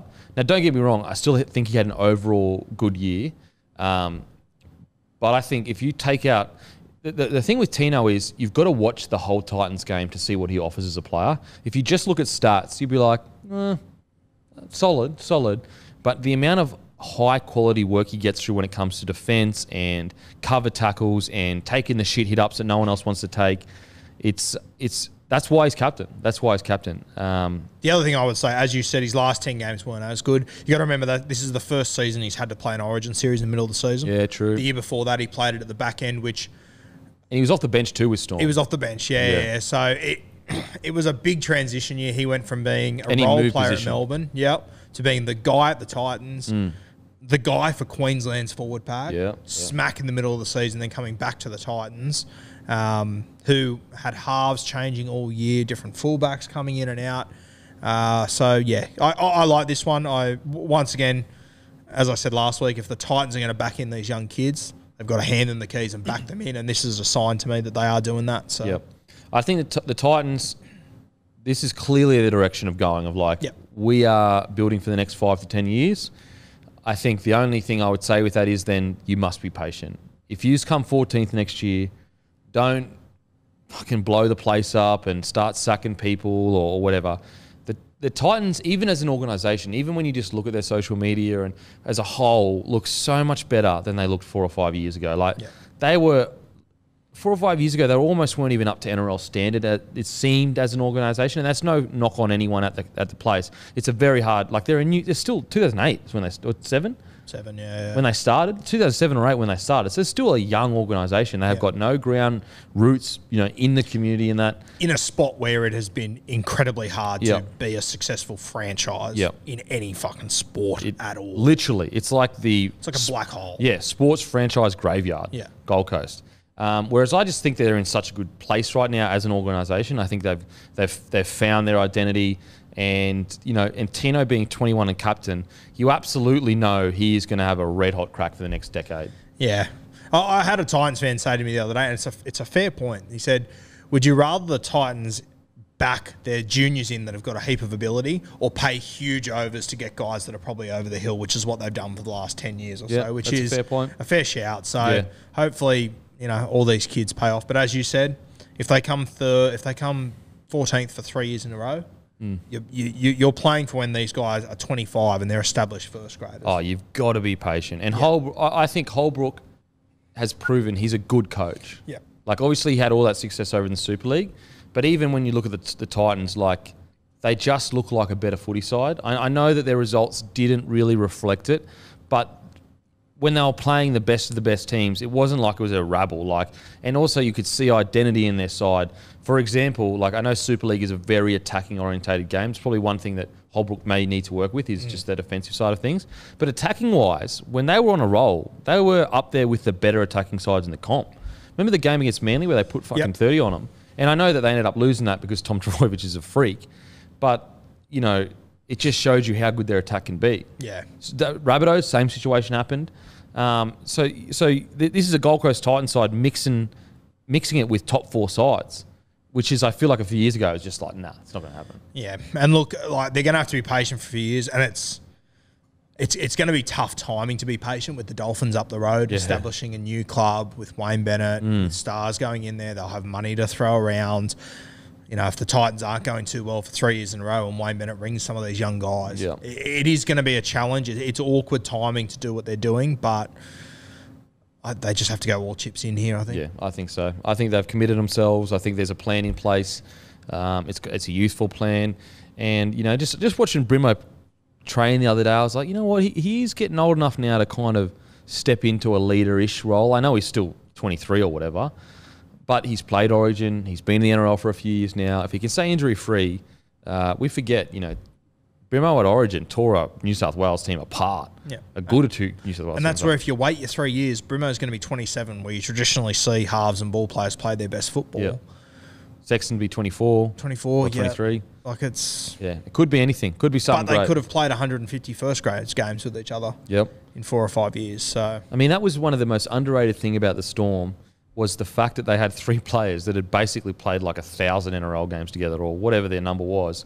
In juniors, you can't, in your spine, you cannot replace that gel that takes time to kind of mould itself around each other. They were playing at the North Devils together. They went to Melbourne together. They went to Queensland, Kangaroos together. Yeah. You can't. It's just so valuable. Imagine being Cam Smith, Cooper Cronk, Billy Slater. You almost wouldn't even need to call. By the end of their career, you would know, Smithy would absolutely know where Cronk's going to be. I know Cronk's going to want to attack a short side right now. He's going to look up, oh, look, there's Cooper Cronk. That's what it would have been like towards the end of their career. And these guys, if they play for long enough, they could... It was like that halfway through their carear. Yeah, no, it's crazy. I'll never forget that try that Cooper Cronk, he threw that pass over his shoulder and Slater came around the back in the 2012 grand final. They used to do that stuff all the time. Do you ever remember a pass hitting the ground? Yeah, so true. It was How many so times pinpoint. did they go from hooker to halfback to fullback like that and the ball hit the ground? It never did. Yeah, yeah, absolutely. So huge congratulations to Tino. I just love everything he's about, man. Very easy for a guy as naturally gifted as him to just get by on his size and his mobility, and I only want the ball in good ball to make myself look good. Like, nah, he's a ripper and terror. An absolute... Basically, he's got a small forwards mentality in a fucking Giants body, which is what you want. Yeah. Now, just some quick bad news. Unfortunately, we cursed him, the poor bloke. Harley Smith-Shields does his ACL. We also cursed Sean Bloor. I think in our thingo we were saying Sean Bloor is a real one to watch at the Tigers. Like, Bloor for me, I think that like he's so good that he could eventually play off the bench in Origin at some point in his career, because I think he's still only... Can you please get his age up? It's like 22, 23. And I'm pretty sure, Matt, if you can have a look, he was New South Wales captain in under 18s or 20s or something for a couple of years. Penrith were filthy to lose him, but geez, he's had some bad injuries, but also just terrible timing. Bloor's 21, and you're right, he was the New South Wales under 18s captain. Yeah. Before him was Payne Haas, and the one before that was Cam Murray. Wow. So Bloor, and remember Bloor's debut, he went toe-to-toe with Nathan Brown. Didn't take a backward step. I would argue he rattled Nathan Brown that night. He really went, rookie. and that's nothing against Nathan Brown. He's one of the best players in our competition for me, but yeah, he is a goer, and we still haven't seen anywhere near the best of him in first grade because he's been constantly injured. Yeah, because he did his other ACL a couple of years ago, and then he did this ACL. And like what I love about these young fellas, like he messages, he said, "Oh, thanks for the support, bro." Like, you know, still so humble and respectful. And I just said to him, bro, remember Tedesco? How many injuries he had? Look where he is now. Like, fuck. Isn't a Harley Smith serial with some time on his hand going to enjoy himself? Mate. Shocking day to be Mooseheads. Jesus. Honestly, don't let your missus go to Mooseheads in Canberra for the next 12 months. Put a ban on Mooseheads. Because if Harley Sexy Shields is there, limping around in a boot... It's Red Rover. She's over. She's over. I don't care how much you miss. Oh, you're so cute. I know you're not naturally good looking, but I'm attracted to you. I'm attracted to you. Harley Smith's Sexy Shield gets on the dance floor in Moose's on crutches. Even if he's on crutches, he'll still fucking bust a move, I reckon. Give him the house keys. Mate, so there's going to be a ban for any misses to Mooseheads. So apologies, Mooseheads. You're going to lose a bit of business because, wow, he's going to have some time on his hands. You'd almost want them to go into a bubble in Queensland so he can just be around the boys, like living with them. Yeah. That was one thing Boyd said. Before I forget, the Dirty Merger podcast will be Friday, 3 p.m. Friday, 3 p.m. Won't be Wednesday. It'll be Friday, 3 p.m. Boyd Cordner podcast. He said, I was really lucky because when I retired, they asked me to go up in the bubble with them. So I got to spend the whole year with the fucking boys. It's like retirement. Unreal. A retirement year with the boys. How good's that? Without the pressure of playing footy. Yeah. But knowing Boyd Cordner, he would have been fucking frothing at the mouth to get on the field. Imagine how much... we all are competitive, but I would argue Boyd Cordner is one of the toughest rugby league players we've ever seen play. Without a doubt. And there's no questioning it. He's retired himself at 27. 27. 29 because he went too hard. Well, 28 technically because he's 29 now. So 28 years old, he had to retire because he went too hard. Did he tell you the yarn about the 13 grand final? I think so. We're releasing the 13 clip. How we got back in 6 weeks rather than 12? Rather than 12. Yeah. Spoiler alert. Yeah, we'll say I'll let Boyd tell it. He probably will do it more justice. Gurino's already leeching me viewers. Fuck, this podcast is going downhill. I'm not going to interview players anymore. No one's viewing them. Gurino's leaking it. But I remember watching Boyd play a trial when he was a first grade trial. Oh, were you there? 16. He talks about that too. I wasn't there, but I remember seeing it and just seeing. Oh, you watched the footage of it? Yeah, and just going. Fuck, still had the same chin. Looked exactly the same as he does now. Yeah. They breed him different up that way. Mate, he doesn't get the raps he deserves, Boyd Cordner, because he was so private and just did the dirty work. Like, I'll tell you what, there's Paul Gallen for me is one of the toughest athletes we've ever seen. But I'd put Boyd right thereabouts. You watch that grand final. It's the 75th minute? Yeah.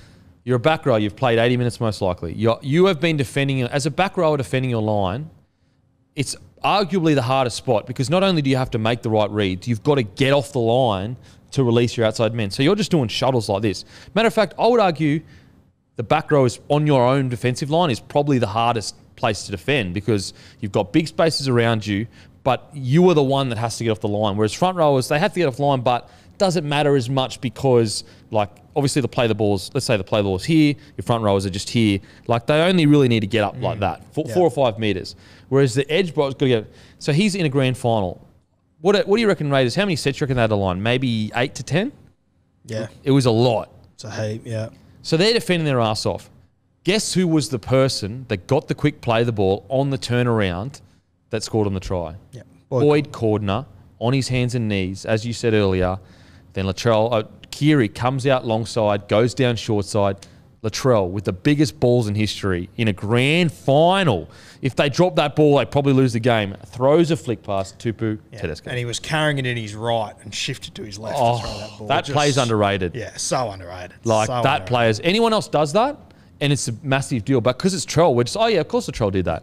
Trell into Daniel Tupu, who's criminally underrated as well. But it comes from Boyd. It comes from Boyd winning that tackle. That's all it takes. Taking the tough hit up, giving Keary enough time to get out and get them on the back foot. But this is another thing that you will know when I say it. So obviously you remember Tedesco's incredible Origin win try. Yep. Guess who the bloke played the ball was? Yeah, Boyd was it. Boyd Corner taking a fucking tough carry. We had all the momentum, Queensland. It looked like it was going to happen again. And he talks about it in the podcast, and he says, like, it felt like, oh shit, like this happened again. Boyd Cordner gets a quick play of the ball. It goes to Cam Murray, to Mitchell Pearce, to Tom Trbojevic, to Fergo, tippy toes down the line, boom, back into Teddy. I do a thing on my podcast where I get former players to come on and pick their dream team. And I went through them a few weeks ago looking at Boyd Cordner. And every single player that played more than 10 games with Boyd had him in there. Wow. And this is... Like when you think of dream teams, you want to pick the most exciting guys. The guys with the most think of the back upside. rowers we've had. Oh, mate. But Boyd is just so, like... I would argue coming out of your own end, your own 20 metres, he's the best forward you could just about have. Yeah, absolutely. Absolutely. Like, bumper bars up and just... And he will come... He won't do it one game. Actually, he won't do it one set. He won't do it one half. He will do it for 80 minutes straight. Like, if you think that... If we bash Boyd enough, he's going to go away. Like, because most players, if you hit them hard enough for long enough, they'll take a step back and go, look, someone else fucking help me out here. Boyd Cordner will come all day long, and he won't just do it for a game. He'll do it for 2 games. He'll do it for half a season. He'll do it for Origin. He'll do it for Australia. He'll do it for 5 seasons straight. Like, yeah, I got such big raps on him. How many games did he play? Did he get to 200? No, I don't think so. So 180, he won 3 premierships. 3 premierships, 2 Origins. Technically, well, 3 because he was a part of the 2014 squad, but 2 Origins back to back. I'm just thinking off the top of my head, would he be the first guy ever to captain back-to-back premiers and back-to-back state of origins in the same 2 years? Probably. At least in the modern era. Yeah. Because like Broncos obviously last to go back-to-back premiers, but that was... Alf might have done it then, yeah. Was he captain though? Of Origin? I don't think he was captain. Was he not captain of Origin? No, he probably wouldn't have been early 90s. No. Fuck, that's impressive. That is incredible. And it does, like, you know what I mean? He doesn't get the same... Yeah. He's just incredible. I got such... And what's great, what I love about his career too, if you go back and watch his career, he was an attacking weapon. He used to hit these mad lines on the center or the half, and he would, I think the first 2 years of his career, he scored like 9 or 10 tries, and he was considered this mad hole runner. And then he developed into such a leader that, you know, he just didn't have the opportunity as much to do that because he was doing all the shit stuff for his teammates. But yeah, absolutely. He was captain of the Roosters at like 25, was he? Yeah, pretty young. I think so. Was it 2000? Same year he became captain of New South Wales. He became co-captain for Roosters. 2017, I think. 17. Yeah, so he would have been 26 then. Crazy. That mark. Crazy. And like even little things like Freddie, like there was a lot of talk about that first year. Like all the media and that were like, you know, look at all these gun flashy back rowers that we've got, and they were saying that Boyd shouldn't be picked. And he says it. Freddie called him straight away. Said, "You're my first pick." You're my first picked. If Freddie's saying you're first picked, you got something special about you that the average journo that may not know footy as deeply knows. Anyway, even Tyson Frizzell on his on his I saw little that. snippet. Yeah. Said greatest back row of all time. And you know what? I know he doesn't like. You know what would you have? You'd probably like the Raging Bull. Yeah, Gordy. There'd be a couple of guys you'd have there that you would say have more upside than Boyd, but you just know what you're getting every But week. if you out add of consistency over a long period of time and like safety, defence, Boyd. Just being the toughest guy on the field. like for example, if it was Gordon Tallis versus Boyd Cordner on an edge for a game, maybe Gordy wins, but I would not be confident in saying like Gordy's going to get the upper hand here. Yeah, exactly. If Boyd outplays him, I'm not shocked. Yeah, which is how many blokes could you say that about Gordon Tallis? Not many. He was a fucking maniac. Absolutely. Imagine Gordy in today's game. Yeah, no, thank you. Wow. I would love to see it. We're still trying to find fucking poor old Brett Hodgson. Mate, that was so unlucky. I feel so sorry for Hodgson because he actually, if you go back to his debut, had one of the greatest Ran for about 4Ks. No one talks about it. He had one of the greatest Origin debuts literally in history. I think it was like 300 metres or something. Most metres run by a debutant for a very long time. And on top of all that, the way the tackle happened, it wasn't his fault. Like, he can't help that his jersey... Like, what was he supposed to do in that situation? Yeah. Like, fuck, poor bloke. That is so fun. And he was such a good fucking fullback. Well, mate, people forget, like, 05, they won that premiership. He was an absolute superstar on that side. People forget he was the 01 fullback for Parramatta when I would argue they're the best team to never win a comp. I think they scored the most points ever in a season. In 2001. Wow. If it wasn't for Andrew Johns... Shows you how good Joey is. Oh, yeah, for sure. Yeah. You know, you just forget, like, and I think you brought up a really good point with, like, Tom Trbojevic. Like, a really good point that I didn't take into account is that, don't get me wrong, probably one of the best individual seasons we've ever seen by Tommy. And he could go down as a fullback. When you talk about what they can be, he can be the greatest fullback of all time, for sure. But then when you look at Joey and, like, the big games where he delivered, and you go, wow, he beat arguably the best attacking football side of all time. He put 30 points on him in a half. And then he goes to Origin after like breaking his leg or something, shattering his leg or something along those lines. He came back from an ACL, broke his jaw. He had one game of football, then he went to Suncorp. That was wild, man. So that was 2004? Five. So I was just getting into footy then. So I'd played soccer my whole life. Yeah. And I remember watching that going, not who the fuck, I knew who he was, but I was like, how the fuck is this man doing that? Because I didn't know anything about rugby league. And I was like, why is he so dominant? Like, why is he seeing holes that no one else is seeing? Thurston won the Dally M that year with 31 points from, I think it was 22 games. Joey played 16 games and Newcastle Knights finished last, and he's got one less Dally M point than Thurston, and he was injured for half that season. What was the average then for his... Was it It was Tommy's? astronomical. Yeah, it was... 2.2 or something like that. It was 2 points a game. I think it might have been like 1.9 or something. But Knights finished last of the first 8 games Joey played. He didn't win any of them. He won 8 from 16 games, and he got 30 odd Dally M points. Oh my god! And he went to Origin off no match fitness and did what he did. That was still for me for what I've personally seen. That's the number one Origin performance of all time, with Munster being a very close second in 2020. Yeah. The Knights that year, I think it was they won 8 from 16 games with Joey and then the whole season they won 8 from 24. So they didn't win a single game without him. They only won 50% of their games with him, and he was a point short of a Dally M medal. Far out. That's absolutely wild. Anyway, back onto what we're talking about. Wishing Bloke and Harley Shields all the best in recovery. Just on that Harley Smith one as well. Very interesting because it's not his fault, but he is going to give Tomoko a full season now, I think. And Tomoko is something. He's a gun. Big, like little, strong, like nuggety kind of player. Very hard to handle. Low center of gravity. They're just tough. Out in the center, that low center of gravity, it's so tough because you're shifting laterally. Yeah. So when you're getting hit with low center of gravity plus strength plus footwork, fuck, it's tough to tackle. Fuck, I mean, it's kind of like, I know Matty Utai was a bit bigger, like thicker, but that's why he was so hard to tackle out on the edge there, because Brian Toll, perfect example, ducks his head, and it's just tough to tackle. So yeah, it's going to be interesting to see Timoko see if he takes that opportunity, or if they go Croker, Rapana in the centres, and Savage and Kochik. They've got Sebastian Chris there too, so they've got options for sure. Now rookies, part 2. I feel like we could yarn forever just throwback footy stuff. So some rookies that the great Gurino has put together. Cowboys, Hilam Lukey, 11 games. He chased down Reece Walsh, which was absolutely incredible. I am such a fan of Lukey. I think that if the Cowboys continue to struggle, one of the big clubs are going to get him, and he's going to turn into a star. For sure. Yeah, you can tell he's going to be special. The Reece Walsh chase down just shows me that he's got that little extra to him as well. Wild. He's 6'3" or 4", 105 kilos. Reece Walsh is 80 kilos, maybe 5'10". Yeah. Highland was also playing left back row, and Reece Walsh went straight down the sideline, so he went 80 metres.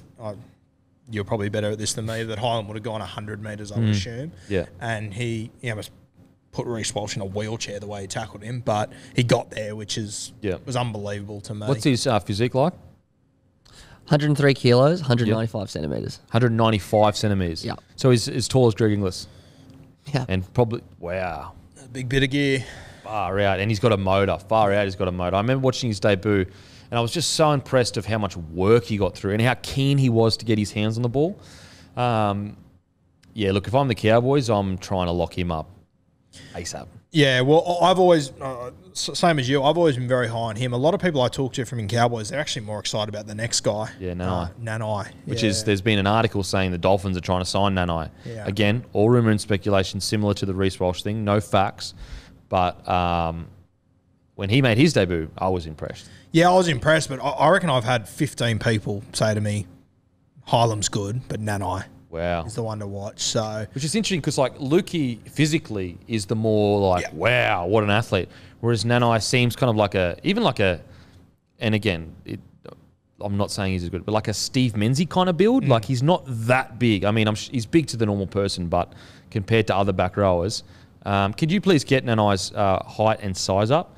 But just the way he moved, you know how like Steve Menzies had this like real ability to like slip a tackle here and like be really strong and hit his front. Like, he didn't look that strong on the field. And like when I was watching Nanai, I was like, how's he breaking these tackles? And it's a very small window. To be clear, I'm not saying that he's Steve Menzies. I'm just saying that he has that weird ability that he doesn't look super strong, but he's slipping tackles. And you've always got those guys in rugby league. Yeah, absolutely. You can't really explain it. It just is what it is. Yeah, Cowboys people very. Did you get that same feel though too? Watching it? Yeah. It'll be interesting though. You've obviously got Leilua arriving there next year. He will be one of the starting back rowers, you have to assume. So, I mean, if the Dolphins. What are your thoughts on that signing from the Cowboys? Knowing that it's probably 500 to 600K, and also knowing that you've got these guys. Yeah, I keep looking at Leilua and just thinking he could be anything. He could be the best back rower in rugby league. Yep. I don't, he came through the juniors having this incredible offloading ability. I don't know if Madge has just sort of put a cap on that, or if it's not how he wants to play anymore. I've got no idea. But if we could assume. You can assume it's Madge. Yeah. If I had him, I'd be saying, dude, you do you. We'll defend it. Yeah. Well, yes, we will defend it. So yeah, I like the sign by the Cowboys. If it's worth because like now Nanai's linked to the Dolphins. Like if you're Nanai, you're sitting there going, hang on a sec, like I'm a young stopper. What's the size of Nanai? So he weighs the same as Lukey, but he's 9 centimetres shorter. 9 centimetres shorter. So he's 186 centimetres and 104. So he's about 6'1", which for a back rower isn't really that big. Like for today's back rower. It's not small though. It's not small. No, no way. But for the way he was moving and pushing off tackles as an 18 or 19-year-old, it's going to be interesting. I wonder whether he does become quite stocky, because you know he's going to grow, Nanai. Yeah. But so what's 186 centimeters? So yeah, you're looking about 6'1" and 105 kilos. Maybe it's his lower body where all that weight is, because he does. Do you reckon he looked that big on the field? No, look, to be honest with you, I haven't seen as much of him as the other guys, to be honest with you. You're probably better off talking about. I just know that people are constantly chipping me about how good this guy is. I was just so impressed with how physically strong he was as a teenager. Yeah. But also his ability just to like be able to, I think he did a chip and chase, or he grubbed it and they scored. He made a line break and I think they scored off that again. So very small sample size, and maybe I've got his body shape wrong comparing it to Steve Menzies or whatever. Because Steve Menzies would have only been like what when he started 98, you reckon? Dripping wet. Yeah, I reckon. maybe not even that. Maybe 96. Yeah, So probably a bit bigger than Steve Menzies. But in saying that, when Steve Menzies was coming through, they didn't have the gym It's a different programs. time. Yeah, didn't have the gym programs they have today. But yeah, I know people are going to be like, who's not like Steve Menzies? I'm not saying that he's like the exact same, but he had this rare ability to kind of break tackles. And who else was similar? Like Sean Berrigan, another example. Yeah. Well, he was not big at all, but he was strong as shit. Breaking tackles, very slippery. Matty Orford was a bit like that. Yeah. They're just, it's not really the body type. It's more the way they move and their ability to, like Tedesco is a perfect example. Yeah. He is not that big, but even when you know Tedesco's got the ball, he constantly breaks tackles. Yeah. Dugan was like that when he first burst on the scene. He was crazy. Guys just fell off him and you could never work out Dugan's how a great example because he was skinny as. He was so skinny and guys just kept falling off him everywhere. Yeah. Really interesting. Like with the Luciano Leilua signing, I agree with you. He could genuinely, truly be one of the most destructive outside wide running forwards in the comp. And what I also like about him is that you could probably move him into the front row if you had to. I feel like you'd lose a bit of his oomph, but it is a good thing to have if you need it. Even 13 to an extent, if the game slows down a bit, you put him in that third. Anyway, he's a good back rower, but it is interesting because you may have just sacrificed one of your young guns that you can keep on a smaller contract. What if I'm Leilua? I'd be nervous about a North Queensland pre-season. Up there in the heat. Some of the shit they do up there, they're running up mountains. They're fucking. I couldn't think of anything worse. Personally, probably one of the toughest areas to have one. I would say without a doubt. So hot. Rains and it's still hot. Yeah. It doesn't even help you. Interesting. The positive thing for the Cowboys though is they do have some good young fellas coming through. For sure. Yeah. I would rate Lukey and Nanai as some of the best young forwards in the comp, coming through still. Now, Griffin Name? Griffin Neem, I think the name is. Yeah, he played 3 games. Red-headed front rower, played last year. Junior Kiwis a couple of years ago. Another one to keep an eye on. A front rower, just a consistent guy, not in your Payne Haas sort of mould, but one that I think can become a consistent first grader along with the next guy. Yep. Riley Price, he hasn't played footy yet. He can play on an edge or in the middle. He's Steve Price's son. Oh, really? So pretty good pedigree there. He's another guy that heard a lot of good things about. Once again, not your Payne Haas sort of front rower, but just a consistent. I think he'll be a lot like his old man who started out in the back row and then moved his way into the middle. So, mate, they have got young talent there. They might not be, when I went through this whole list, so many outside backs, so many ball players. For me, I can't see those guys at the Cowboys, which is the only worry. They are all forwards, but they have got good quality forwards coming through there for sure. Yeah, absolutely. Now, on to the Eels, an obvious one, Penasini. I think we've already kind of really spoken about him, but he is a good one to have for sure. Yeah, plenty of upside there. He could be their best outside back for the next X amount of years. Yep. So if you're not aware of him, you need to be. It feels like he's played more than 5 games for the amount I've spoken about him. Absolutely. And also the impact that he had in that finals match. I mean, of those 5 games, I think 2 of them are finals games and he held his own. So, definitely one to watch. I don't think I need to remind you, though. Yep. The next guy is Sean Russell. He's played 1 game. He can play wing. He can play fullback. Just a really handy guy. I reckon you could throw him in the halves and he'd be okay too. Pretty quick. I don't know where he fits into this team.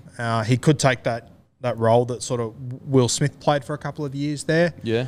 Actually looks a lot like Mitch Moses when he's running to me. Okay. I think he scored 1. I think he played 1 game and he scored a try in it playing out on the wing. But I think he's more of a fullback or a 14. So one to keep an eye on there. Sean Russell, Kai Rodwell. He came from South Sydney. He came through the ranks, held in really high regard. Front rower, come from South Sydney. He's there now. It's a pretty stacked forward pack. Yeah. I don't know where he gets into it, but one to keep an eye on. The next guy here, and I haven't heard his name said, to be honest with you.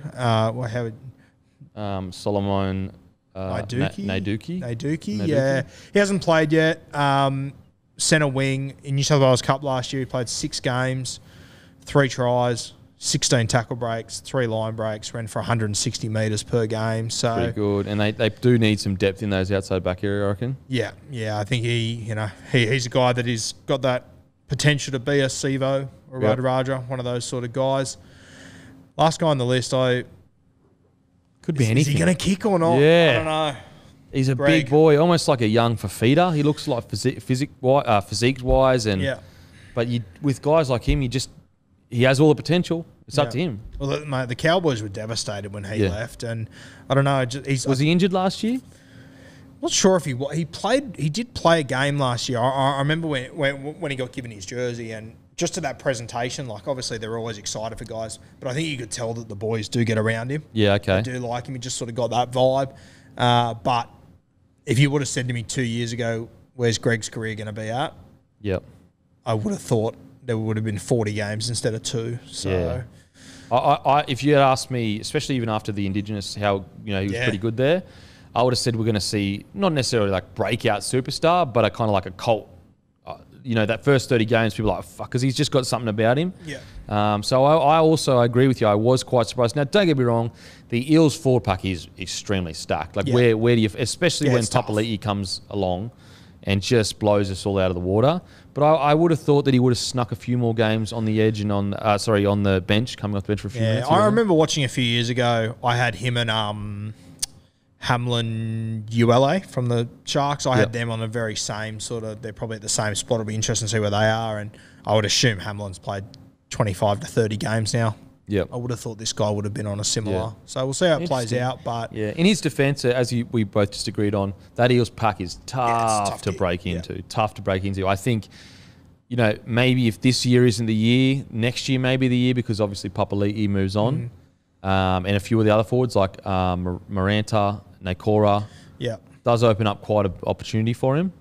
Well, I think for him this year, he should be gunning for State of Origin period when Junior Paulo goes away for 6 weeks. Absolutely. And that's his opportunity to really stand up.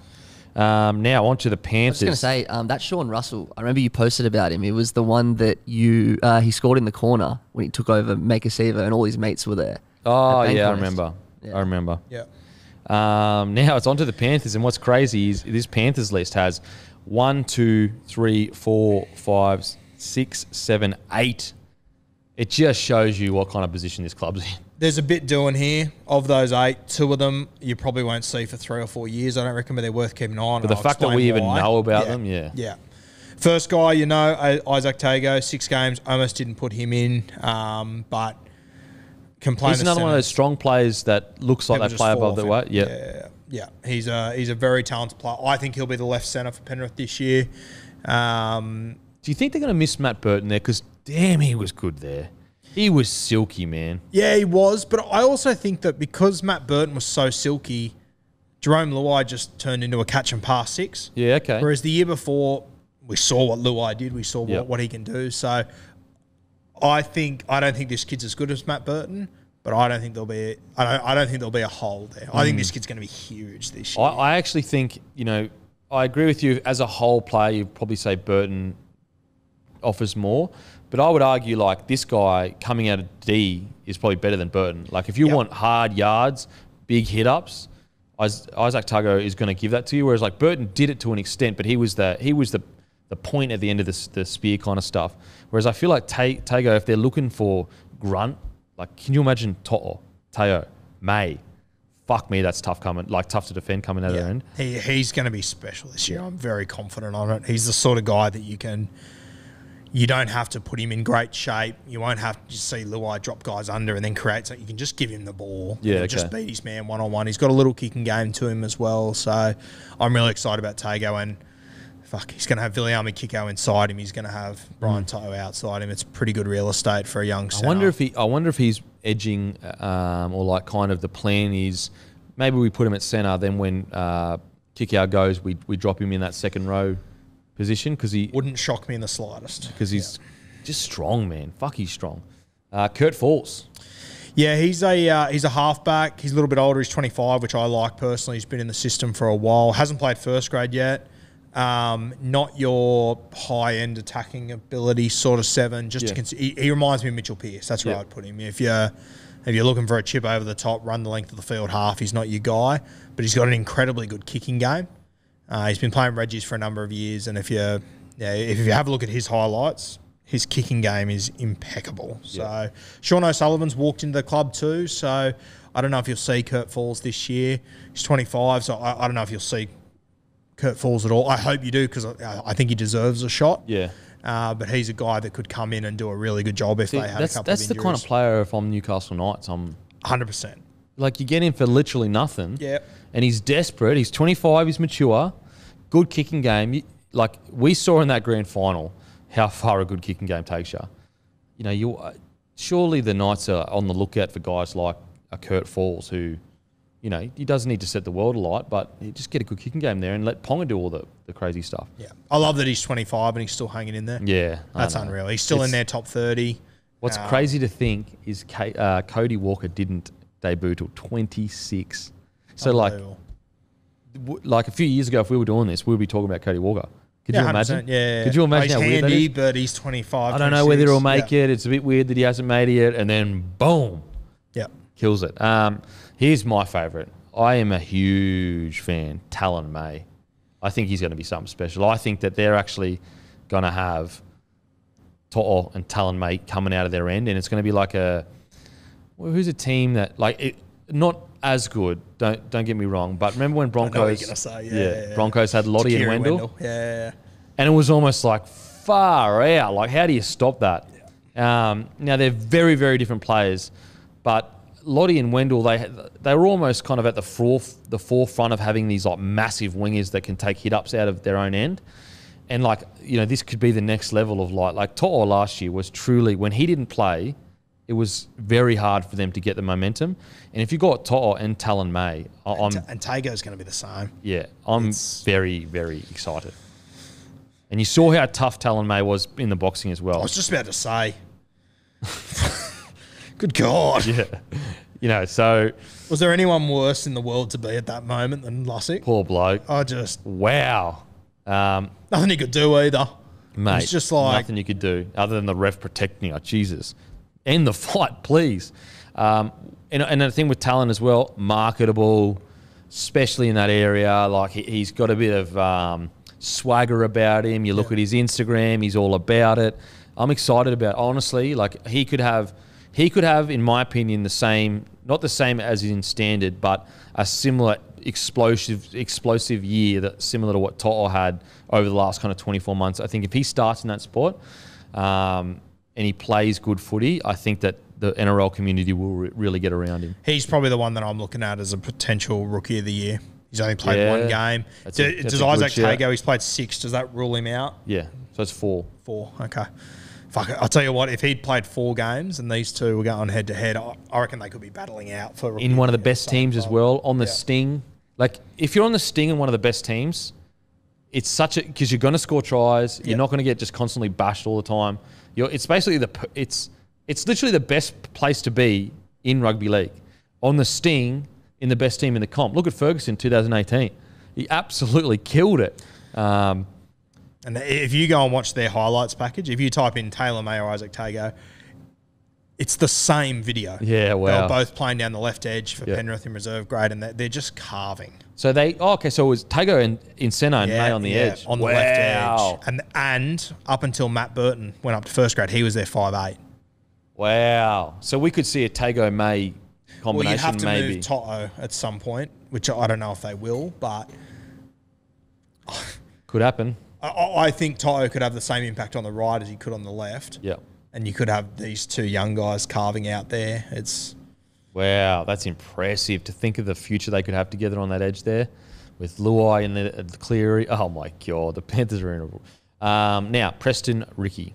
Yeah, Preston Ricky. A lot of people assume he's Jordan Ricky's brother. From what I've gathered, there's no relation. Yeah. He can play on the edge. He can play in the middle. Came from Redcliffe last year. 7 tries, 38 tackle breaks in 18 games. Whoa. Pretty handy. Highlights are probably better than Just seeing the stats as well, he's pretty impressive. One to keep an eye on. I mean, they have got Viliami Kikau leaving at the end of the year, so he could be a guy that could. I wouldn't be surprised if he does jump in on an edge. They have got a couple of guys that you could go for there, though. But yeah, definitely one to keep an eye on there. No relation to Jordan Ricky, as I said. The next name's an interesting one. Yeah, Maverick Gaia. Maverick Gia? Gaia, he's MG's son. Yeah, Mark I know. Gaia's son. I know, so. I'm taking the piss. Oh God, I was going to say, thank fuck. What he's doing. Gia? Is that? Yeah, no. I was saying this. It'd be like playing cricket at the queue. Yeah, who would say that? What an idiot. Second row as well. Yeah, he jersey Ticker flag. about him? Yeah, he's going to be a goer, I think. You He played jersey flag last year, which is under 20s. 4 tries, 4 line breaks, 4 line break assists, 22 offloads, 124 metres from 12 games. 22 offloads? Yeah, in 12 games. Far out. Not bad. Along with 4 tries and 4 line breaks, got that high attacking upside. Far out. I imagine like his father, he's probably got a few screws loose, which is fantastic for rugby league. Get those screws out. Go crazy. Get them as loose as you can. One to keep an eye on. The work that has been put in by the Panthers admin and the community, the league side, the whole lot, for them to be in the position they are in right now, it is so good. So good. And the next one's really interesting to me. He's a guy that I'm very interested in. He's they've obviously let Apicurusau go, so they've got Mitch Kenny. I think that Panthers would be looking at Mitch Kenny as a 2 or 3 year guy before this guy comes in. Yep. He was selected in the under-18s Australian schoolboys team last year for cricket and rugby league, which is incredible. Wow. He's the first guy to do it since, I don't remember his name, but someone in the 70s was the last person to do it. Wow. Yeah. So Riley Smith. Do we have any highlights of him or no? I don't think we've got any highlights of him, but he can play. He's a good one. He, I actually ran into him a few weeks ago at a thing, and a really down-to-earth, nice kid. Country bloke? No, he's from out at Penrith, but I spoke to him for 45 minutes. He didn't tell me about cricket. Really? So he's in the top 11 cricketers in the country right now. He didn't mention it. So holy shit. For an 18-year-old, that said a lot to me. Yeah. I think most would, I'd let you know. Don't worry about that. Fucking oath. If I got picked in anything twice, I made my local league about side when I was 6 years old. I still tell people about it. Yeah, back it. Heaps back it. But yeah, didn't even mention it. I think he's got to make a decision whether he wants cricket or league. Yeah. But I think with the way that the Penrith system is shaping up at the moment, I think he's more of a footballer than a cricketer. But one also, and I could be totally wrong with this, but you can give footy a crack for 3 to 4 years and always go back to cricket. Very hard to go cricket back to, I'd assume, I obviously don't know for sure, but I feel like the physicality of rugby league and the way you've got the body shape you've got to create to play rugby league, very different to cricket where it's more about just repetition of hand-eye. I'm sure if he wants to go back to cricket, he'll reach out to you anyway. Well, look, if he wants to hit in the nets, Riley, shoot me a message. We'll go down the nets. I'll fucking tonk a few cherries. I'll smash your confidence if you're a bowler. And I'll let you know that clearly you're not up to the standard. I wonder if he's handy at tennis too. You might be able to help him out there too. He's not ready for the queue. Let's put it that way. He wouldn't make it. I think he's got a bit more Adelaide to him than you, just quietly. So watch out. Very interesting. Very interesting. It's, those freaks that come through, if you can jag them and they've got a good attitude, anything. They can be anything. Now, Isaiah Katoa. Isaiah Katoa is the younger brother of Sione Katoa at Canterbury. He's a halfback who's playing SG ball for Penrith at the moment. Played his first game on Saturday. They played the Melbourne team, who traditionally aren't too crash hot, so I think they beat them by 40 or 50 or something. But a lot of people got their eyes on Isaiah Katoa at the moment. I've heard there was a lot of recruitment managers made their way to Penrith on Saturday. Was this the guy you sent a message to me about? I messaged you about him on the weekend, one to watch. There's a lot of guys in this Penrith side that I think a lot of people are keen on. Okay. He's the halfback. Definitely one to keep an eye on. Far out. I mean, look at that depth. That's crazy. All right. Rabbitohs. We have Ilias. Obviously, we saw him play a game. Thoughts? Yeah, I really like Ilias. I've sort of thought for a year or so that he'd be the guy. They just need to stick with him and just back him in. Same situation. Are you concerned about, has he had enough years with Reynolds? Like, as in, let's say, is it too soon for this much pressure? I mean, I know it is tough shit. Yeah, okay. That's the situation they're in. It's interesting. They won a comp in Reggie's about 2 years ago, South Sydney. Ilias was the 6. Blake Taff was the 7. But Taff seems to be locked in for a 1 or 14 role. Well, I think Taff even came out and said, I'm not ready to play 7 at NRL, something along those lines. Yeah. So it seems that he is kind of developed more into that fullback role, I'd say. But yeah, Ilias, he's got a really good kicking game.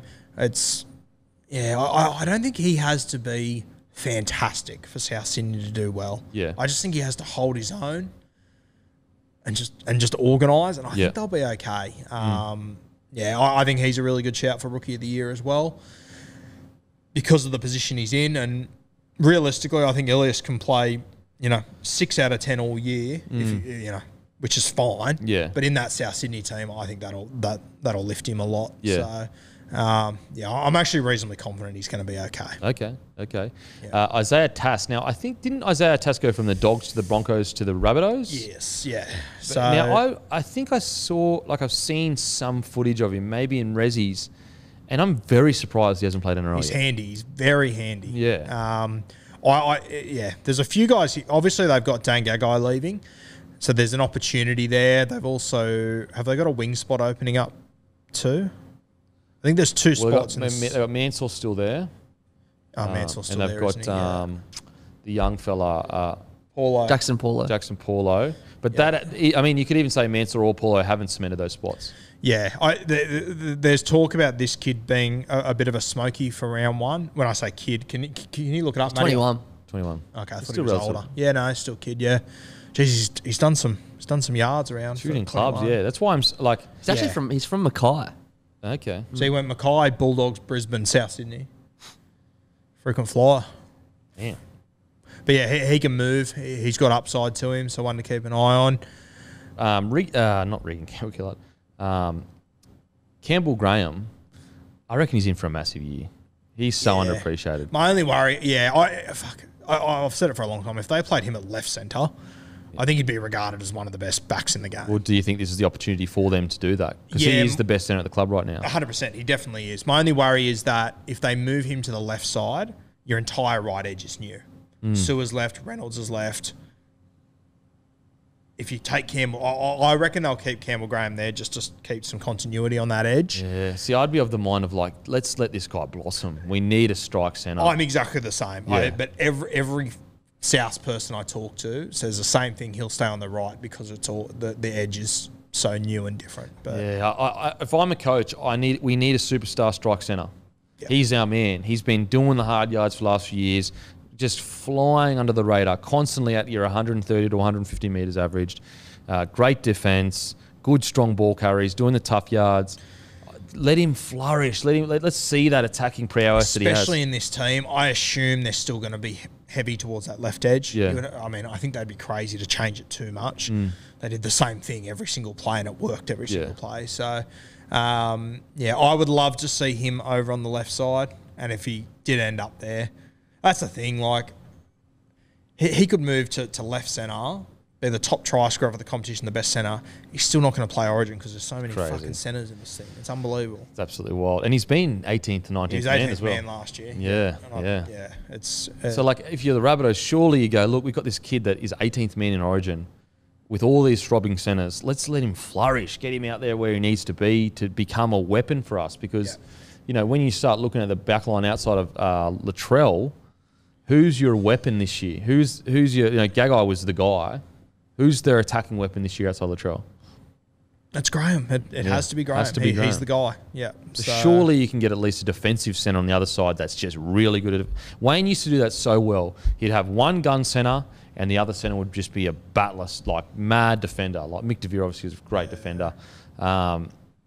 Stevie Michaels. Steve Michaels when he was coming through. Who else was? It was Hodjo and someone. Yeah, it was always Hodjo and someone, and I think that's a good balance for a side because you need that gun centre. And I think for the last 2 years, Campbell Graham has been the someone, but he's not anymore. No, He's no ready. way. He's earned his stripes. Yeah. He's played out of position, like out of sight, like the wrong side, but he's still put up high quality footy. So I would love to see him move. Now, Terrell Kalo. Yeah, hasn't played first grade yet. Very young. I saw him play fullback at Leichhardt Oval last year, and he looked very good to me. But it's obviously under 18s or whatever, so he was the biggest and fastest guy on the field. I watched him last year and thought he looks really good, but he's not ready for first grade yet. Apparently, he's really impressed over there. Okay. Apparently, he's. I know I've said smoky, but there's always talks out of South Sydney. Yeah. But they reckon that this kid has been real. I was talking to the Rabbitohs radio boys the other day. I ran into them, and they said that he has blown them away at training. So Where can you fit him though? that's the thing. I Can mean, he play wing? Is he big enough? yeah, I think he could handle himself. He's another one of those guys that's just he's stronger than what he looks, sort of thing. I don't think he will be there. As I said, I watched him last year and thought he's just too raw for it at the moment. But he has been impressive. So one to keep an eye on over the next few years anyway. Would you consider going Cody Walker 7, Latrell Mitchell 6, someone else at fullback? No, I think you're trying to outthink the room. Yeah. You just keep Latrell where he I is. think you just keep Latrell where he is, and mate, I'd be tempted to play Latrell at left centre and Blake Taff at fullback before I make that other Really? move, to be honest with you, yeah. Latrell, when he gets the ball in those areas, fuck, he is just It's not absolutely fair wherever wild. he is, yeah. Absolutely wild. When he's centre, like, sometimes when he's fullback and he just pops into that centre position, it's wild what he does in that centre position. Now, Peter Mamazelos. Yeah, Mamazelos. I thought that Josh Cook, he's gone to Canterbury now. I thought he would be the guy after Damien Cook. No relation, but I thought he would be the guy. They've let him go. Mamazelos is a local guy that's come through a real running sort of 9. Probably more of a running 9 than Josh Cook, but I would also consider Josh Cook to be a running 9. Yeah, it'll be interesting what happens with Mamazelos this year as far as if Damien Cook... I keep hearing that Damien Cook's not going to play 80 minutes. Oh, really? Which I think... Have you heard anything along those lines, Matty? No, not particularly. No. No. Yeah, which doesn't make sense to me. But I guess maybe they're trying to prolong him. Because Yeah. he has played a lot of footy. yeah, especially over the last few years. Yeah. But yeah, Mamazelos, I think he'll be the next 9 there. Very talented guy. Local. I wonder guy whether as they well. they put Mamazelos on the bench. But where's Taff?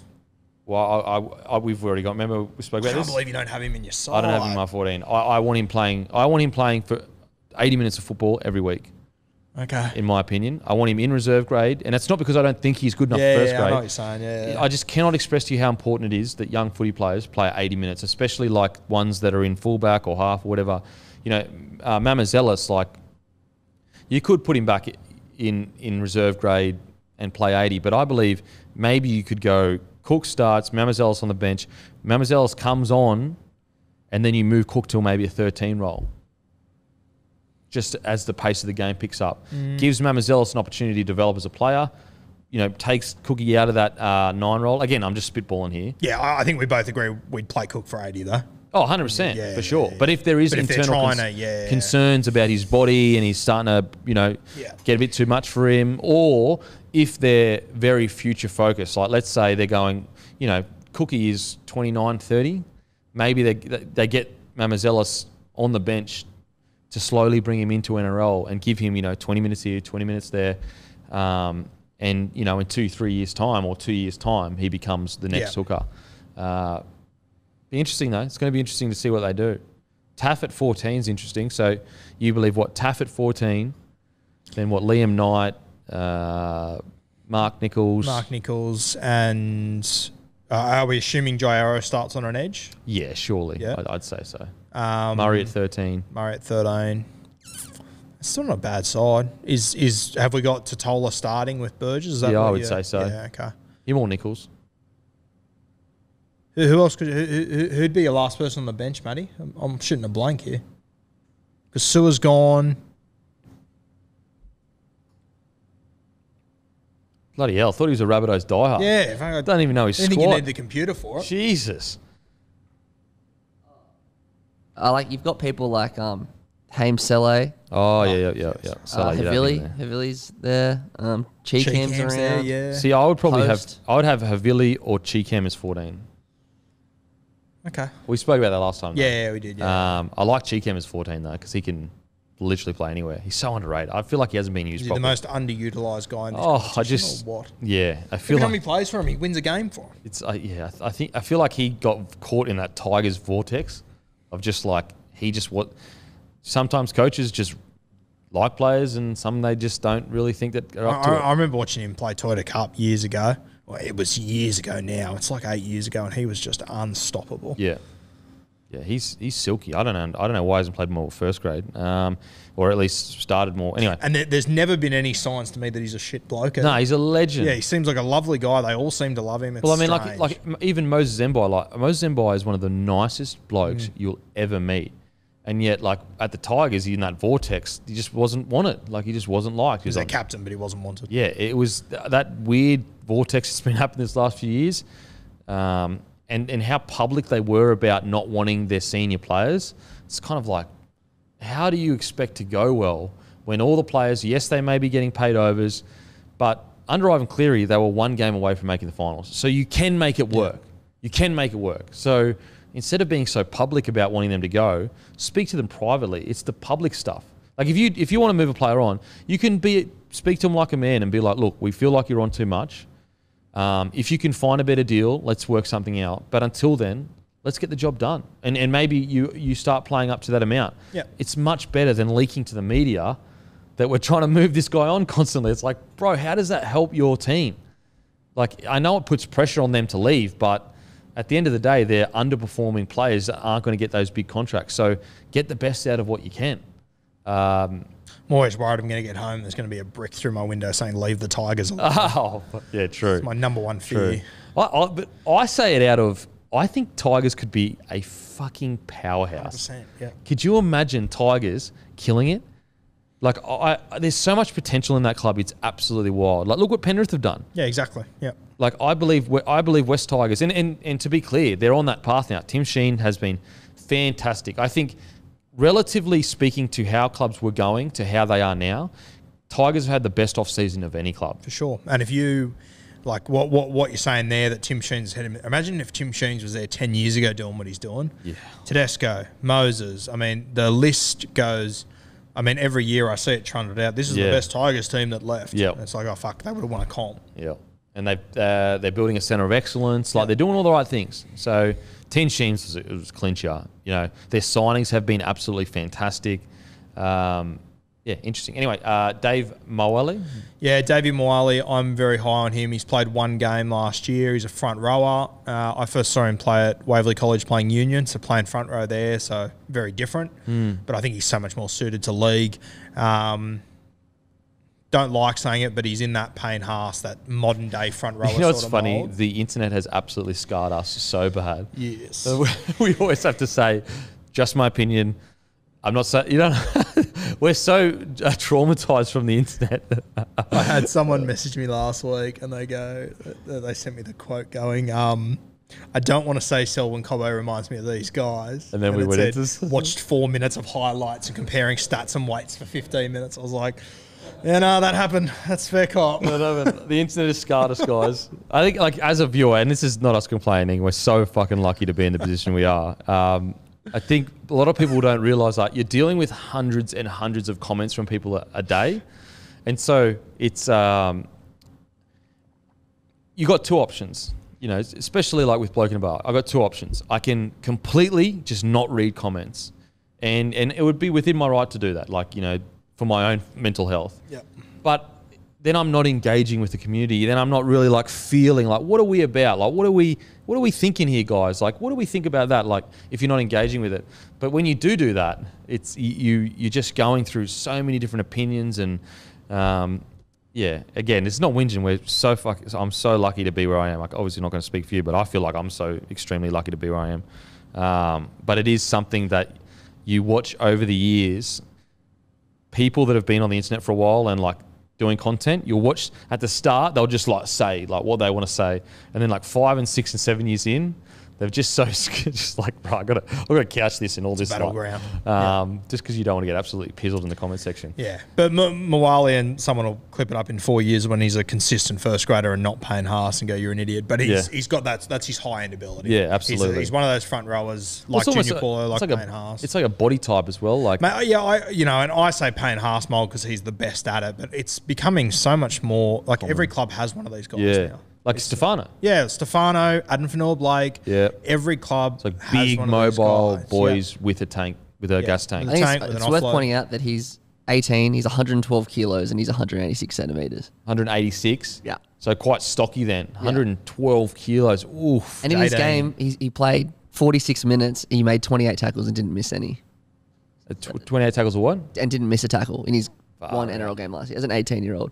You love to see that. You love He's to a good see player, that. mate. If he's 18 now, I remember watching him play for Waverley 2 years ago, and he was fucking impressive then. You know what's crazy is when I was coming through, well, I wasn't coming through, so, I've said it a billion times on the podcast, and people are sick of it, but obviously growing up playing soccer, I didn't play rugby league, and we went away in year 12 to a thing called Confraternity Shield. It's like a Catholic rugby league competition in Queensland. Anyway, that we were doing like, we weren't even a rugby league school. Like, we didn't play it basically ever. Our front row was like 85 kilos. That's not even a G up. Like, we were not a rugby league school. It wasn't a subject. We were just a bunch of kids that were playing for fun. And so in confraternity, we were in the B team, like the B grade, and that's just all for fun. Whereas like the A grade is all like your St. Brennan's and like your big dogs teams going at each other. Anyway, we were doing like some trial matches leading up to confraternity, playing other schools that were just there for fun. And I remember Waverley College, we went there to play some other team before they played, like with the same age, but they were playing the other big dogs. And I remember they got off the bus, and I'm from a Catholic school, just in a small area. We don't engage with any other footy teams. I'd never engaged with any other footy players. I didn't know how big they are or anything like that. They got off the bus, and it was all these Polynesian boys covered in tats. And I was like, couldn't believe how fucking big these guys are at year 12. Like, it was a mind blow. I still remember it vividly in my mind going, I will never be as big as these guys. Like, how are they so big and fit? And it's almost becoming like a regular thing now. Like, these guys are coming out of school, 6'3", 112 kilos. It's wild. Well, I went to Waverley myself, and there's like, now it's sort of changed a little bit as far as your good young rugby league players. They used to go to Maddo Sports. Yep. They're now going to Waverley. Sorry, wasn't Waverley? What was it? I didn't think it was going to be Waverley. No, it was, oh my God, it's a school in Brisbane. I'm going to find it now. So that Wavell, what? Wavell High. So it was a footy school in Brisbane. Fletcher Holmes went to it. He was a young gun coming through back in the day. While you look for it, just a correction. Davey Morley actually played 2 games last year. Played what, sorry? 2, did he? He played 2 last year, not 1. Just correcting. Cheers, mate. I was correcting myself because I said 1. Yeah, Wavell State High. Wavell, yeah. Wavell Heights. Yeah, I'm pretty sure it was that. So is that the same name? Different school. Different school, but same name. School, yeah. But yeah, they were footy school, and they were. I couldn't believe it, man. I couldn't believe it. Okay, Tyrone Munro. Yeah, Munro's playing SG ball. He's a winger at the moment. He's just a guy that a lot of people hold in high regard. You know who he kind of reminds me of? Just my opinion. How tall is he, Matty? Hit us with it. Just my opinion, and we could be wrong. Yeah, he's very good in the air. He's got that athletic sort of build. He's only playing 18s at the moment. He's rough, Flower. I'm not saying it. You did. But yeah, very that sort of type. Yeah, that mould. So Man, he's 18. Yeah, it'll be a while till you see him, but wouldn't surprise me if you do see him. So. Yeah. People forget how good his rough Flower was. Criminally underrated. Honestly, the year that he left the Broncos, he was playing centre and he was the NRL top try scorer, but he didn't get any because he was going AFL. People just didn't want a bar of it. Yeah. They thought he had a quiet year. He was a freak. Can you get his stats up for his first 2 seasons? Didn't he break Billy Slater's record as well? He scored I think his first 2 years he scored 45 tries.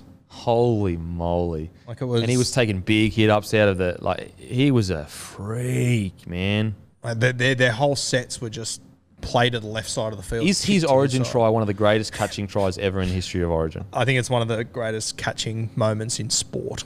That was outrageous. It's like he had a stepladder underneath. It's like he had sticky, like he had... Who was it? Was it David Williams or Steve Turner? It was even McDougall maybe or something? I don't know. So it's crazy. He only had 4 years in NRL. Yeah. Yeah. But yeah, his first year, 27 games, 21 tries. Next year, 25 games, 15 tries. Yeah, okay, so what do you do about 36 tries in his first 2 years? First 2 years of first grade, 36 tries. How many tries he scored at the Broncos before he left? 37 in 39. So he had no one even talks about it. No one even talks about it. So how many? So first 4 years of first grade, how many tries did he score in how many games? 91 games, 73 tries. At centre. This isn't like some was at the Sting at the start, but like he played a lot of centre. Wow. So was that 93 tries? No, 91 games. Yeah. 73 tries. And so didn't Brett Morris score 150 tries and he's in the top? Yeah.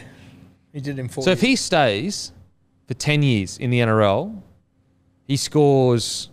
I'll work it out. Maybe 250 tries? 300? No, well, what if he scored 70 in 4 years?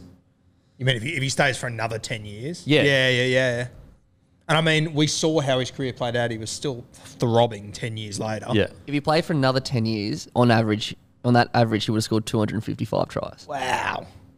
On that average, that's incredible. Holy shit. And to be honest with you, the Melbourne tries were heaps lower than I thought they were. Yeah. Well, he had a better rate at the Broncos was what, 30 out of 36 games or something? 37 from 39. 37 tries from 39 games. Have you got his Origin stats there? Surely he wouldn't have been far off. 7 from 8. 7 tries in 8 games. Oh, fuck. Bro, that is wild.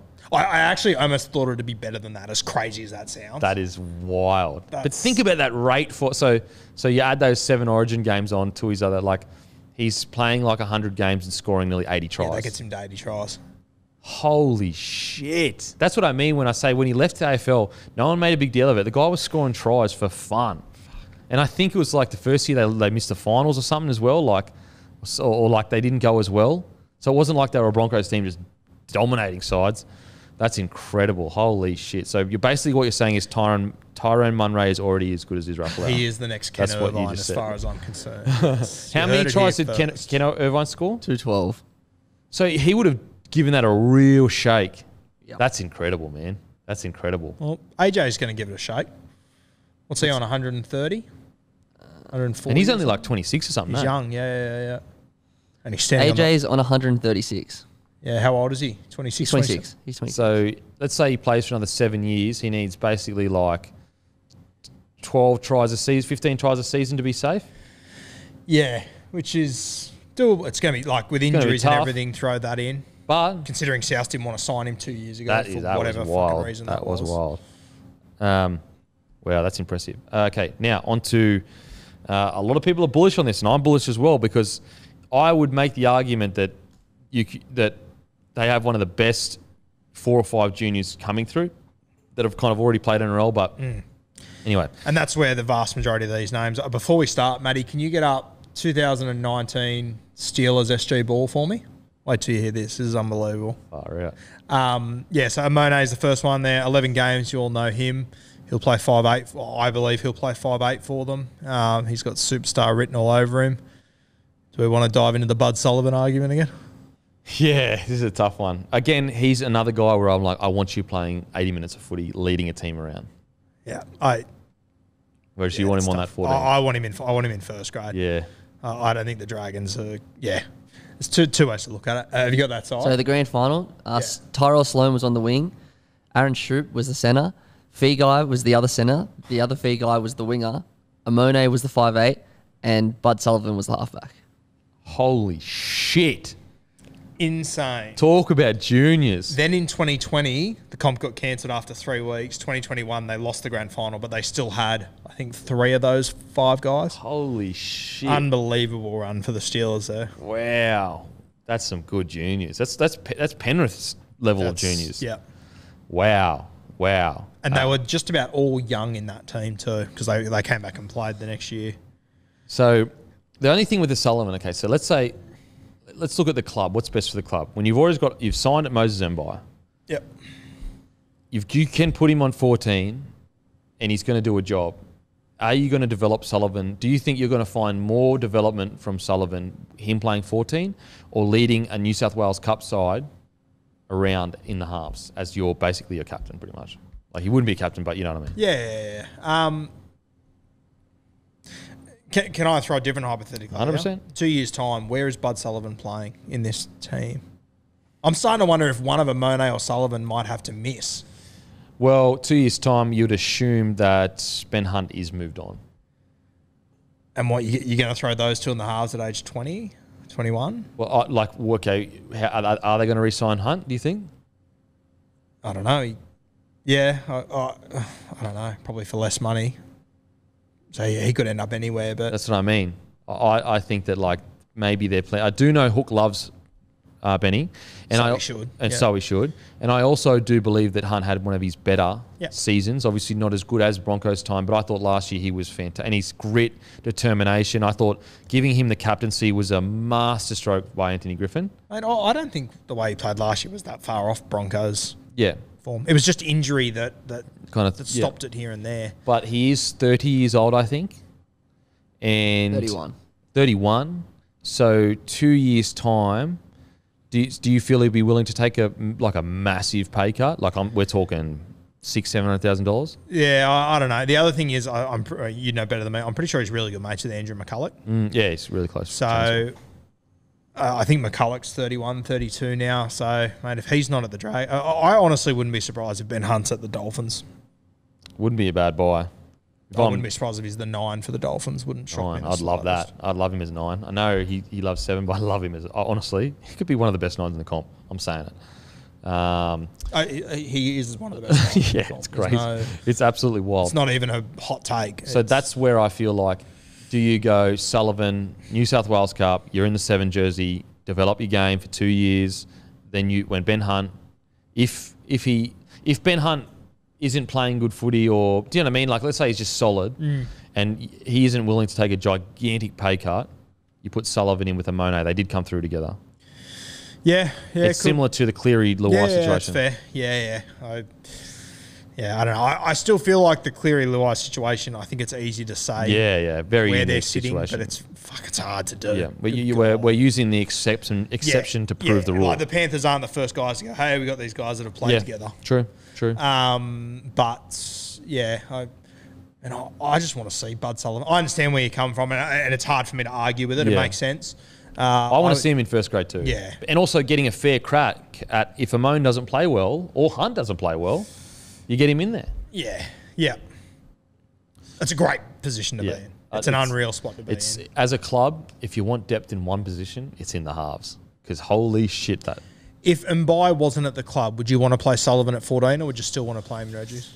My only goal would be making Sullivan the best half he can be. And I believe that 80 minutes of... I know that Sullivan wouldn't want to do that because you want to play first grade. You know, he's probably on match payments.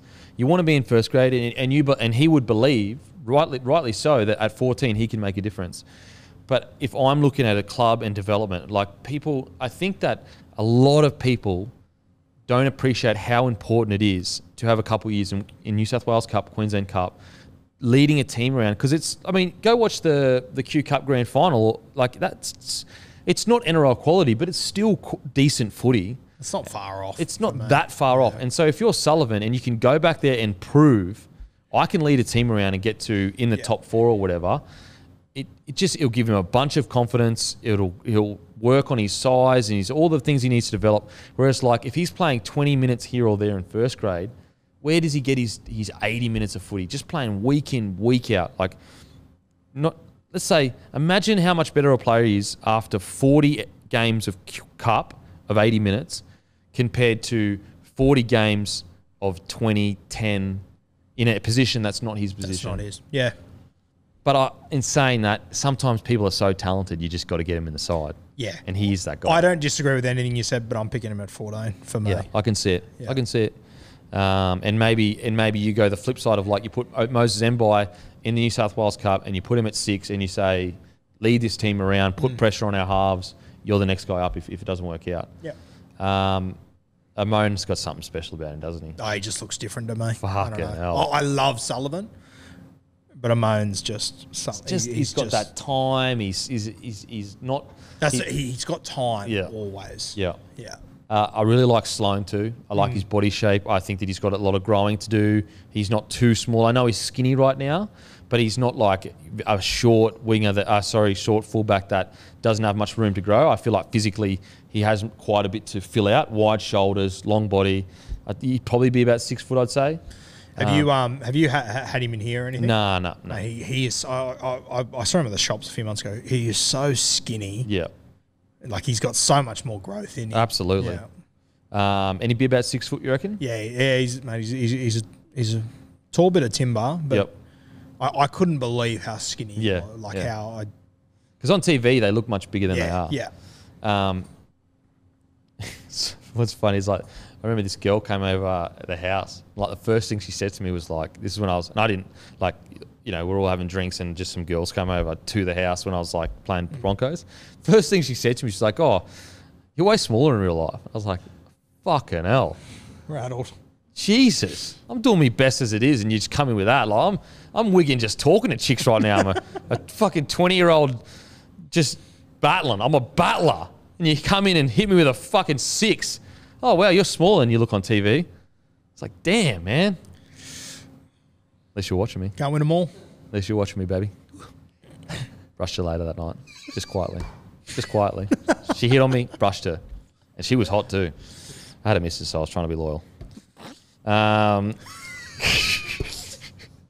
Just quietly. Digress, he's 6'1". He is 6'1", so okay, and cool. 84 kilo. See, that's what I love to see because you know that he can get up to 90 kilos. Do you reckon she ever got over it or what? I don't think she. I honestly. I don't know if she's made a comeback. I don't think she's even been in a relationship since. Yeah, no. Her nickname was Princess. That was her nickname. She was a naughty, naughty girl. Let's just put it that way. Very naughty. Clip that, Matty. But it's funny how I still remember her saying that. Like that's how much it rattled me.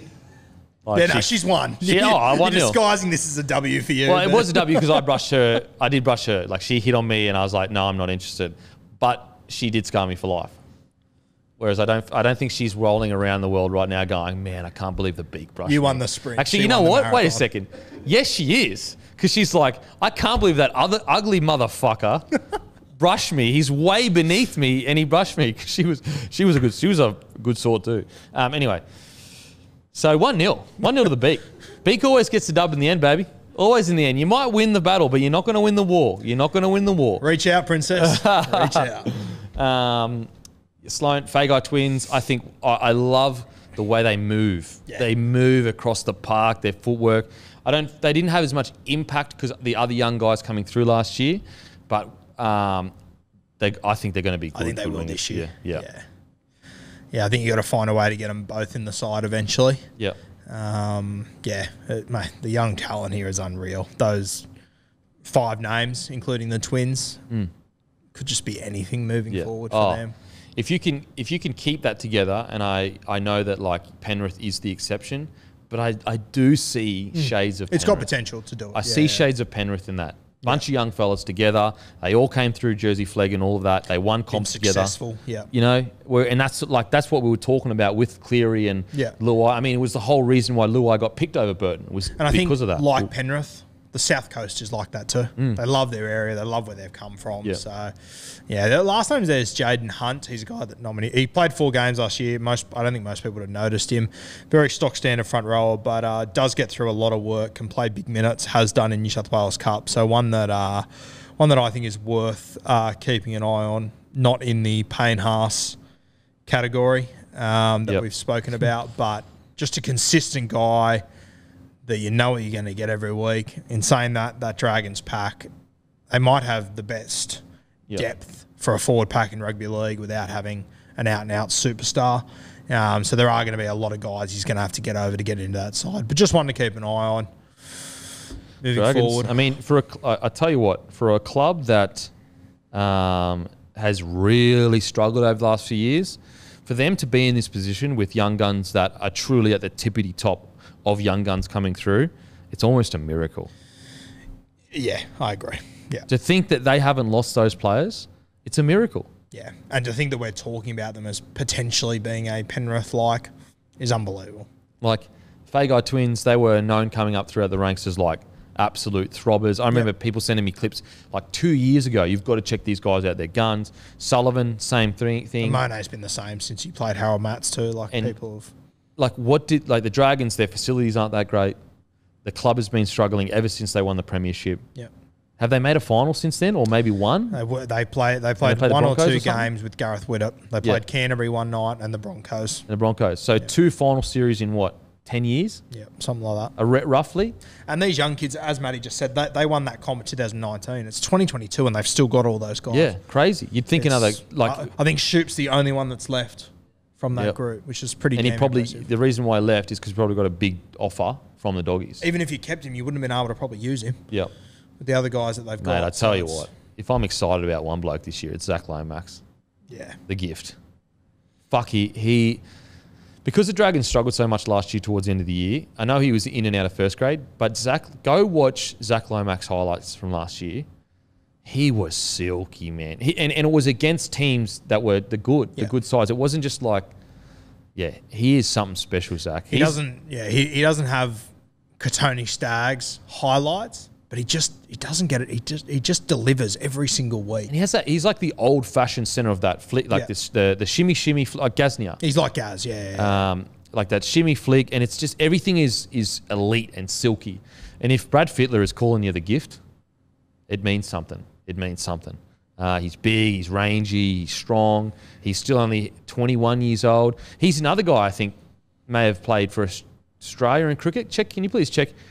Lomax. Yeah, Really? Other sports. Can you please check? He was on my podcast and he was talking about how he maybe made state and he chose league over it or something. Yeah, right. But he is a freak of nature when it comes to athletic ability. When they kept playing him at fullback, I was like, no, he's too big for fullback. His frame's too big. You're making him get through too much work. I know that you could say, well, Latrell's way bigger, but sometimes there's just frames that suit it and frames that don't. He suits centre to a T. And I would argue if he gets even bigger, you could probably put him in the back row because he's a big boy. Keep him at centre though, because he's I feel like there was a period there where the days of the specialist centre kind of got a bit muddied because it was such a slow game of rugby league, the spaces weren't there for them. Yeah. Or I feel like he is truly a specialist centre, like a specialist. Where you go there, Matt?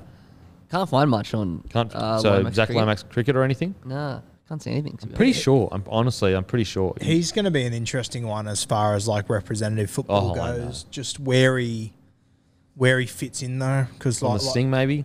Yeah, but look at this. Fucking good wingers getting around, man. Daniel Tupou. And I personally think that by the end of the season, if a centre goes down, Katoni's going to be next man up. Yep. You would probably have this guy just in saying that, him. Freddie is like quite loyal. Yeah, that's true. You know, and Katoni, although has exploded onto the scene, he hasn't been in the squad yet. You know? Yeah. Whereas I think Zach has, and I know obviously Campbell Graham has. I think that's Freddie's like a guy that... You got Stephen Crichton too, though. And Crichton. Didn't he come in at 19th man last year? So I don't know. I think that Stags will really have to explode to get that position. Whereas I feel like Freddie's a very this is the culture. You got selected last year at 18th man. You get the next crack. I could be wrong. Lomax was there in the 2020 COVID Origin series. See, that's crazy. And so was Crichton. So was Crichton as well. Yep. Wow. And Campbell Graham pulled out of that with injury too. Yep, correct. Yeah. Look at New South Wales. They should really win the next couple of series. When you look at their talent. Now, obviously Queensland, we're battlers. I know State of Origin well enough to know that. But something. Put it this way: what would you feel if Queensland had that talent? I'd be shitting myself. Yeah, we'd be in serious trouble. But I do believe New South Wales is in a different era because Freddie has made this. People don't realise that Freddie has been dealing with the Origin system for maybe a decade, Matty?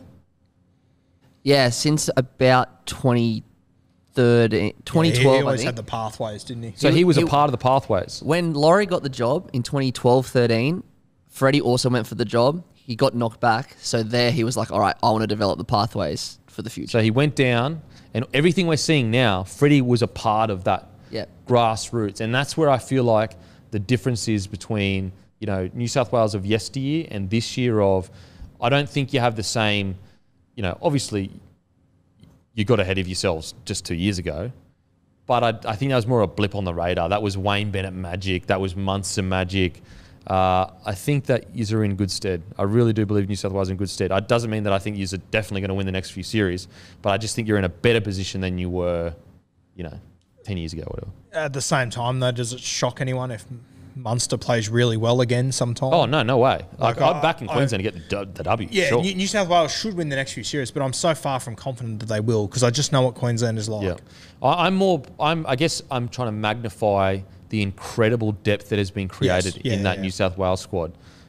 Whereas you look at the Queensland depth right now, don't get me wrong, we've got guys like Sam Walker, Reece Walsh coming through, and we've got some good, but the depth that New South Wales have right now, especially, you know, in that back line, it's pretty incredible. It's pretty incredible. But what I love right now about Origin, though, is like Origin is truly back. Yeah. That eight in a row was great for us, and I'll always, you know, be absolutely so grateful that those boys did that. But there was a period there, I was like, man, Origin's fucking like, we're just going to get pounded. Like, we'll get ahead, and then Queensland will win. Whereas now it's like anything can happen. Anything can happen. I'm glad you enjoyed the 8 in a row. Yeah, it was good. Was it like 13 out of 11 or something like that? That's 11. Well, that's what people 12 forget. It was I think it was 11 out of 12. You won. And the only one that we lost, Cooper Cronk got injured. Shocked me. Yeah, the third game, Cooper Cronk goes down. We get injured. Second game, he goes down. Yeah. You were leading 6-0 when he went down. You didn't. That was in game 1. Yeah. Game 1, and then sorry. Yeah. Game 3, he came back and we won. Towed us up. I went through my whole high school and didn't see New South Wales win. See, that's wild. And as I said, like, broader picture, as a non-Queenslander, that's not good for the game. You know, how many New South Wales kids just checked out because they're like, fuck this. And you know the other thing, like, out of those 11 series from 12 you won, you only won, I think it was one series 3-0. Yeah, so they were close. actually pretty close. Absolutely, but it doesn't remember that way. Yeah, it doesn't even. Crazy.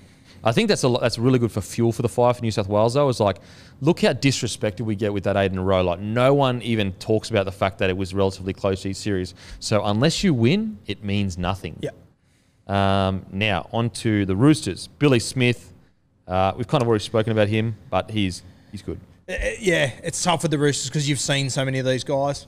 So many of them got injured last year, so there's so many of their young guys you've already seen, and most of the guys should have only played 2 games, but they've played 10 now all of a sudden. So Billy Smith, he's only played 5 games due to injury. There's a lot of depth in that back line, though. I love Billy, but I think he might need a couple of things to fall his way to find his way into that team now. Egan Butcher, he's now played 15 games. If Lindsay Collins wasn't injured last year, I think Egan Butcher would have 2 games. Yep. But I think he's going to be a star. I think he'll be a... You know who I like? Ronald Volkman. Now, Volkman was in the same team that I watched with Davey Mawali at Waverley. He's an absolute freak. Yeah. He's been doing this shit for years. He reminds me a lot of a young Milford. I was going to say the exact same thing. He's like a running 6, but has a bit of ball playing if he needs it. Yeah. Good defender. He got to play in a trial last year against the Tigers, and he absolutely tore them to pieces. Yeah. Took an intercept at one point, chip over the top tries. He can do it all, Volkman. So he's one to keep an eye on. He's in his last year of Jersey Flegg this season. Yep. But they have got a heap of depth in the halves, obviously. But he's one to keep an eye on. He'd be a great 14, I reckon. Yeah, he would be a good 14. But Today's game. Got a pretty fucking handy 14 in Watson. That's the problem. That's going to be Volkman's problem. I don't know if he's going to find a spot in this squad, regardless of how talented he is. How old is he? He's 18 now? He'd be 19 or 20. Can you deal with... I think he'd be 19, 20. Do you wait? I mean, Kiri's, 28 now? You can't really wait him out. I mean, you could. Roosters are really good at that, at letting young fellas be patient. And then you go Sam Walker-Ronald. Big wait. Big fucking wait. That's a long wait. But, I mean, the Rooster system is so 25 good. debuting. It'll be tough. Yeah, that will be tough. Especially the coin that will be being chucked at him. Yeah. But, yeah, I saw Volkman's highlights 2 years ago, and I was impressed. Yep. He's fucking good. Really good. Vitae Karawaluvu? Yeah, now this guy... I've seen him play twice. He played Jersey Flegg last year for the Roosters. He looks like Vunivalu with upside. Wow. He is... Beast. I think we might have some highlights for him. Yeah. He is... We were going to watch the highlights, but I would have made the podcast. It's already fucking too long. Yeah, we fair. made the podcast too long. Go and type his name into Google and have a look. I'll put a link in the YouTube. Put it because it's worth having a look at. He's incredible. Yeah, actually, great idea. Link to all of them in description. Yeah. As in all the ones we can find. Yeah, sure. Yeah, so check the description on YouTube for all the ones we could find of who we've spoken about and check them out. Watch this one first. I saw him play a game at Waverley Oval last year, playing for the Roosters against the Sharks. The Chooks halfback kick for touch, right? Yeah. Wind blew it back in.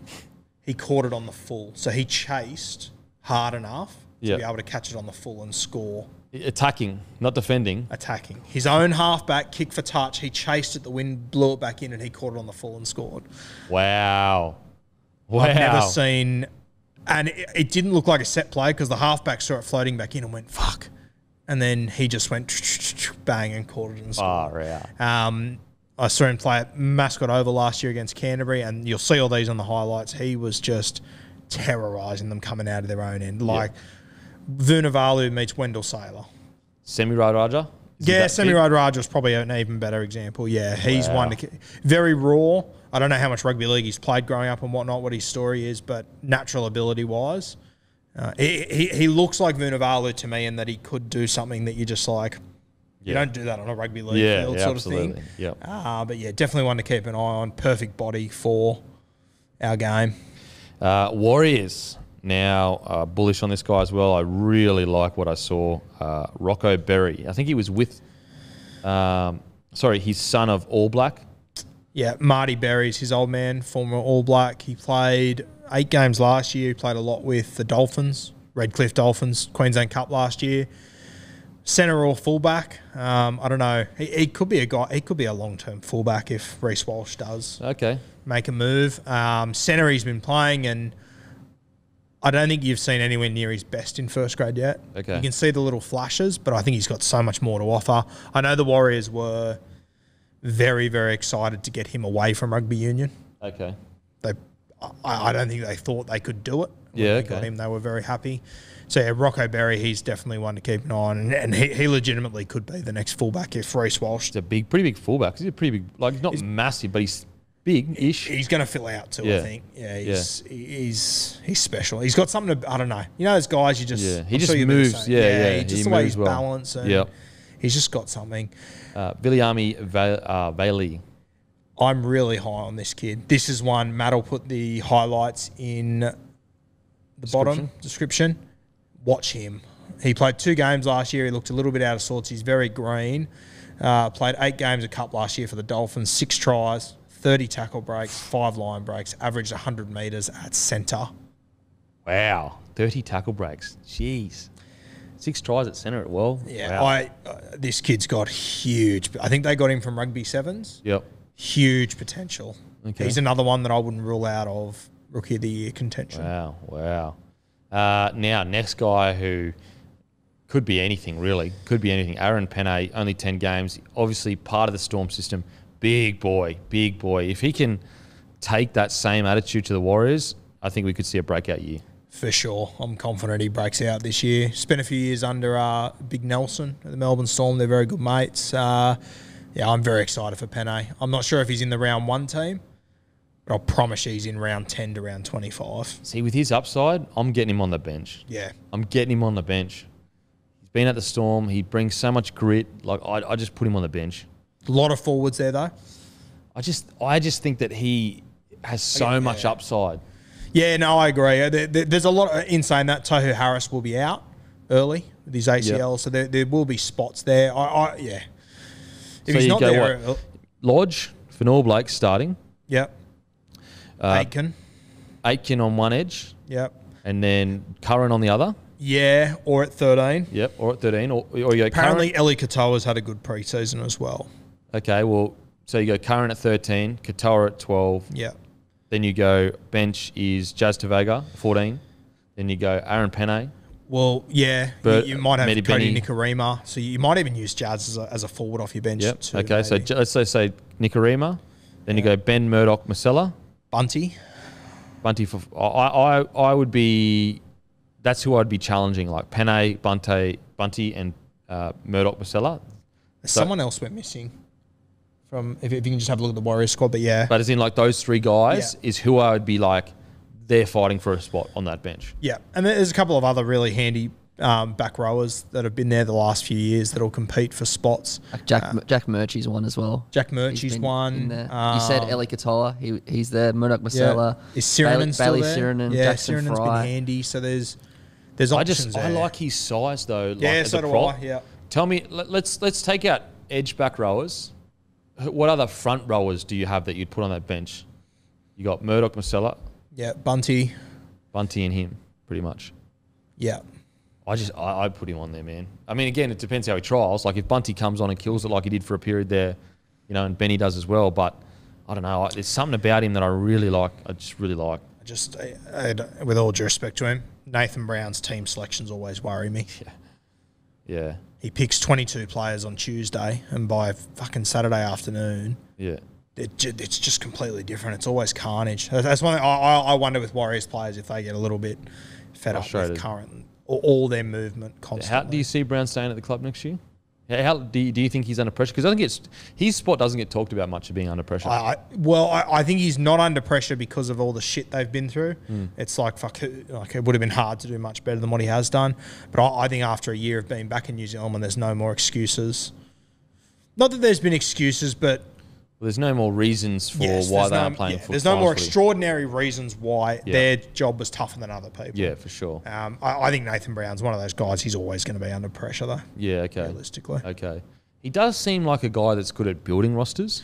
He's great at building a roster, yes. Yeah, 100%. And I guess I feel like the Warriors were hoping that he would continue to develop as a coach. And he probably has. Like, I just think it's, as you said, very hard to judge with everything they're going through. Like, they could have been an absolute basket case and they haven't. And they've actually managed to recruit. How much is that Brown or whatever? I mean, at the end of the day, they've managed to recruit and Brown's the coach, so players want to go there. To think that Roger Tuivasa-Sheck just left and it's not a train wreck. Yeah. Credit to him. Yep, absolutely. Totally agree. And yes, Reece Walsh came in and did well, but he didn't have a preseason to get Reece Walsh used to everyone. It was just mid-season. Boom. Let's go. Let's work it out. See what happens. Yeah, that's fair. So, yeah, really interesting. Nathan Brown doesn't get talked about that much, eh?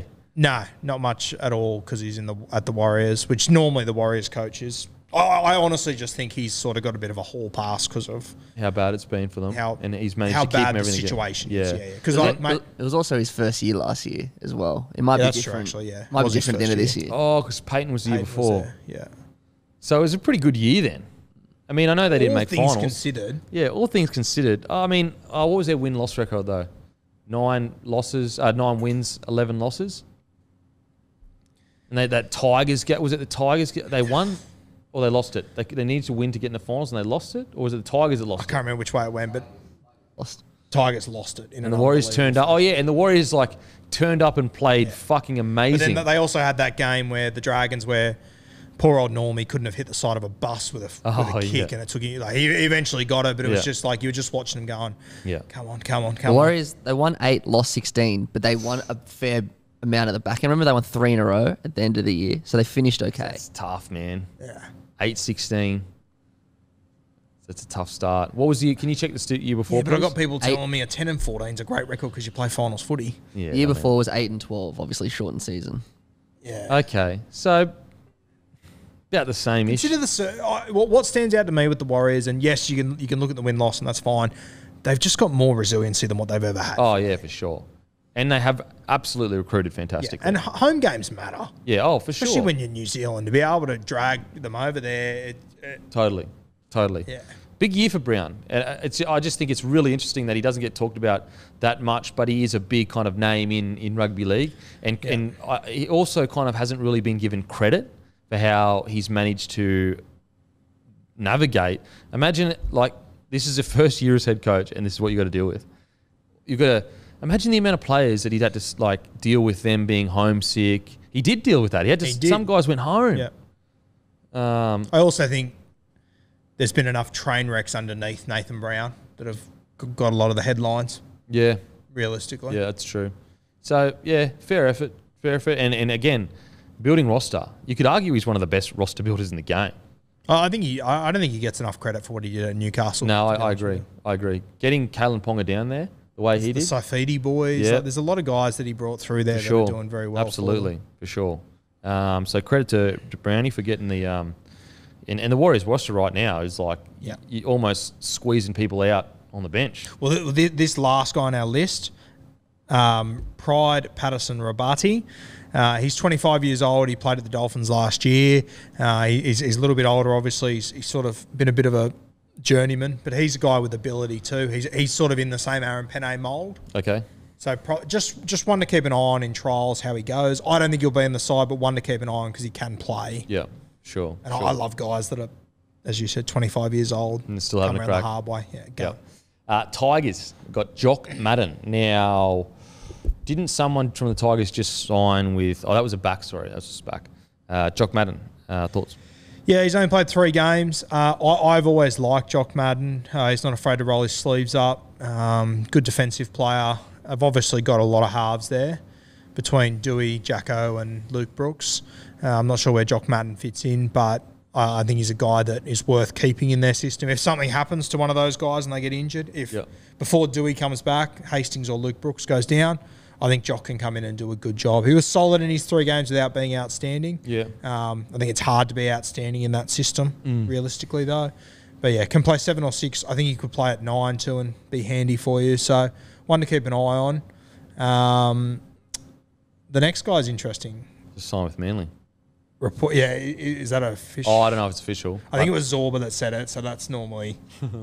Grain of salt stuff. Yeah. So, but... Yeah, he looks very handy to me. Obviously, a guy, I actually didn't realise he played this many games of football. 5. I know it's not a heap, but but reportedly going to Manly. So, and when Leilua leaves, Blaw's now going to be coming back from an ACL. This guy would have been handy to have if he does go to Manly. I wonder whether their last ditch effort to keep him might be now. Yeah. The next one's Henry O'Kane. He hasn't played first grade yet. He's from Joey Rugby Union School in Sydney, the Rugby Union School in Sydney. Sort of played flanker, second row in that. Right, but when he's playing league, he runs a really good line. Okay. He actually reminds me of Luke Garner a little bit. Oh, yeah. Tigers are actually very similar. And I know Luke Garner isn't an absolute superstar, but he's solid. So is this guy. He's not an intimidating big sort of forward, but he runs a good line. He's solid. So a couple there at the Tigers to keep an eye on. Boom. That is all Rookie Watch done and dusted for this off-season, this glorious off-season. Make sure to follow the Guru on @RugbyLeagueGuru Instagram, Facebook as well, and subscribe to the Guru, who has just been rocking it up the charts. The podcast charts have absolutely rocketed up them. So make sure to subscribe to the Guru podcast. It is good stuff. You got any announcements, Gurino? Footy's back this weekend. Mate, how good. Let's fucking go. Woo. Also, grab a case of Bloke in a bar. The beer of sport. Look, we just spoke for 2.5 hours probably. How long has it been, Matty? 2:38. 2.5 hours. Tell me another beer that's doing that. My throat's sore. I've got to go to a meeting after this, another 2-hour meeting. That's what I do for you people. I do this and then I go and run a company. That's how much I love you and I love footy. So grab a case of Bloke in a bar. It's beautiful, it's crisp, it's easy drinking, and I'll go and fuck myself. Thank you.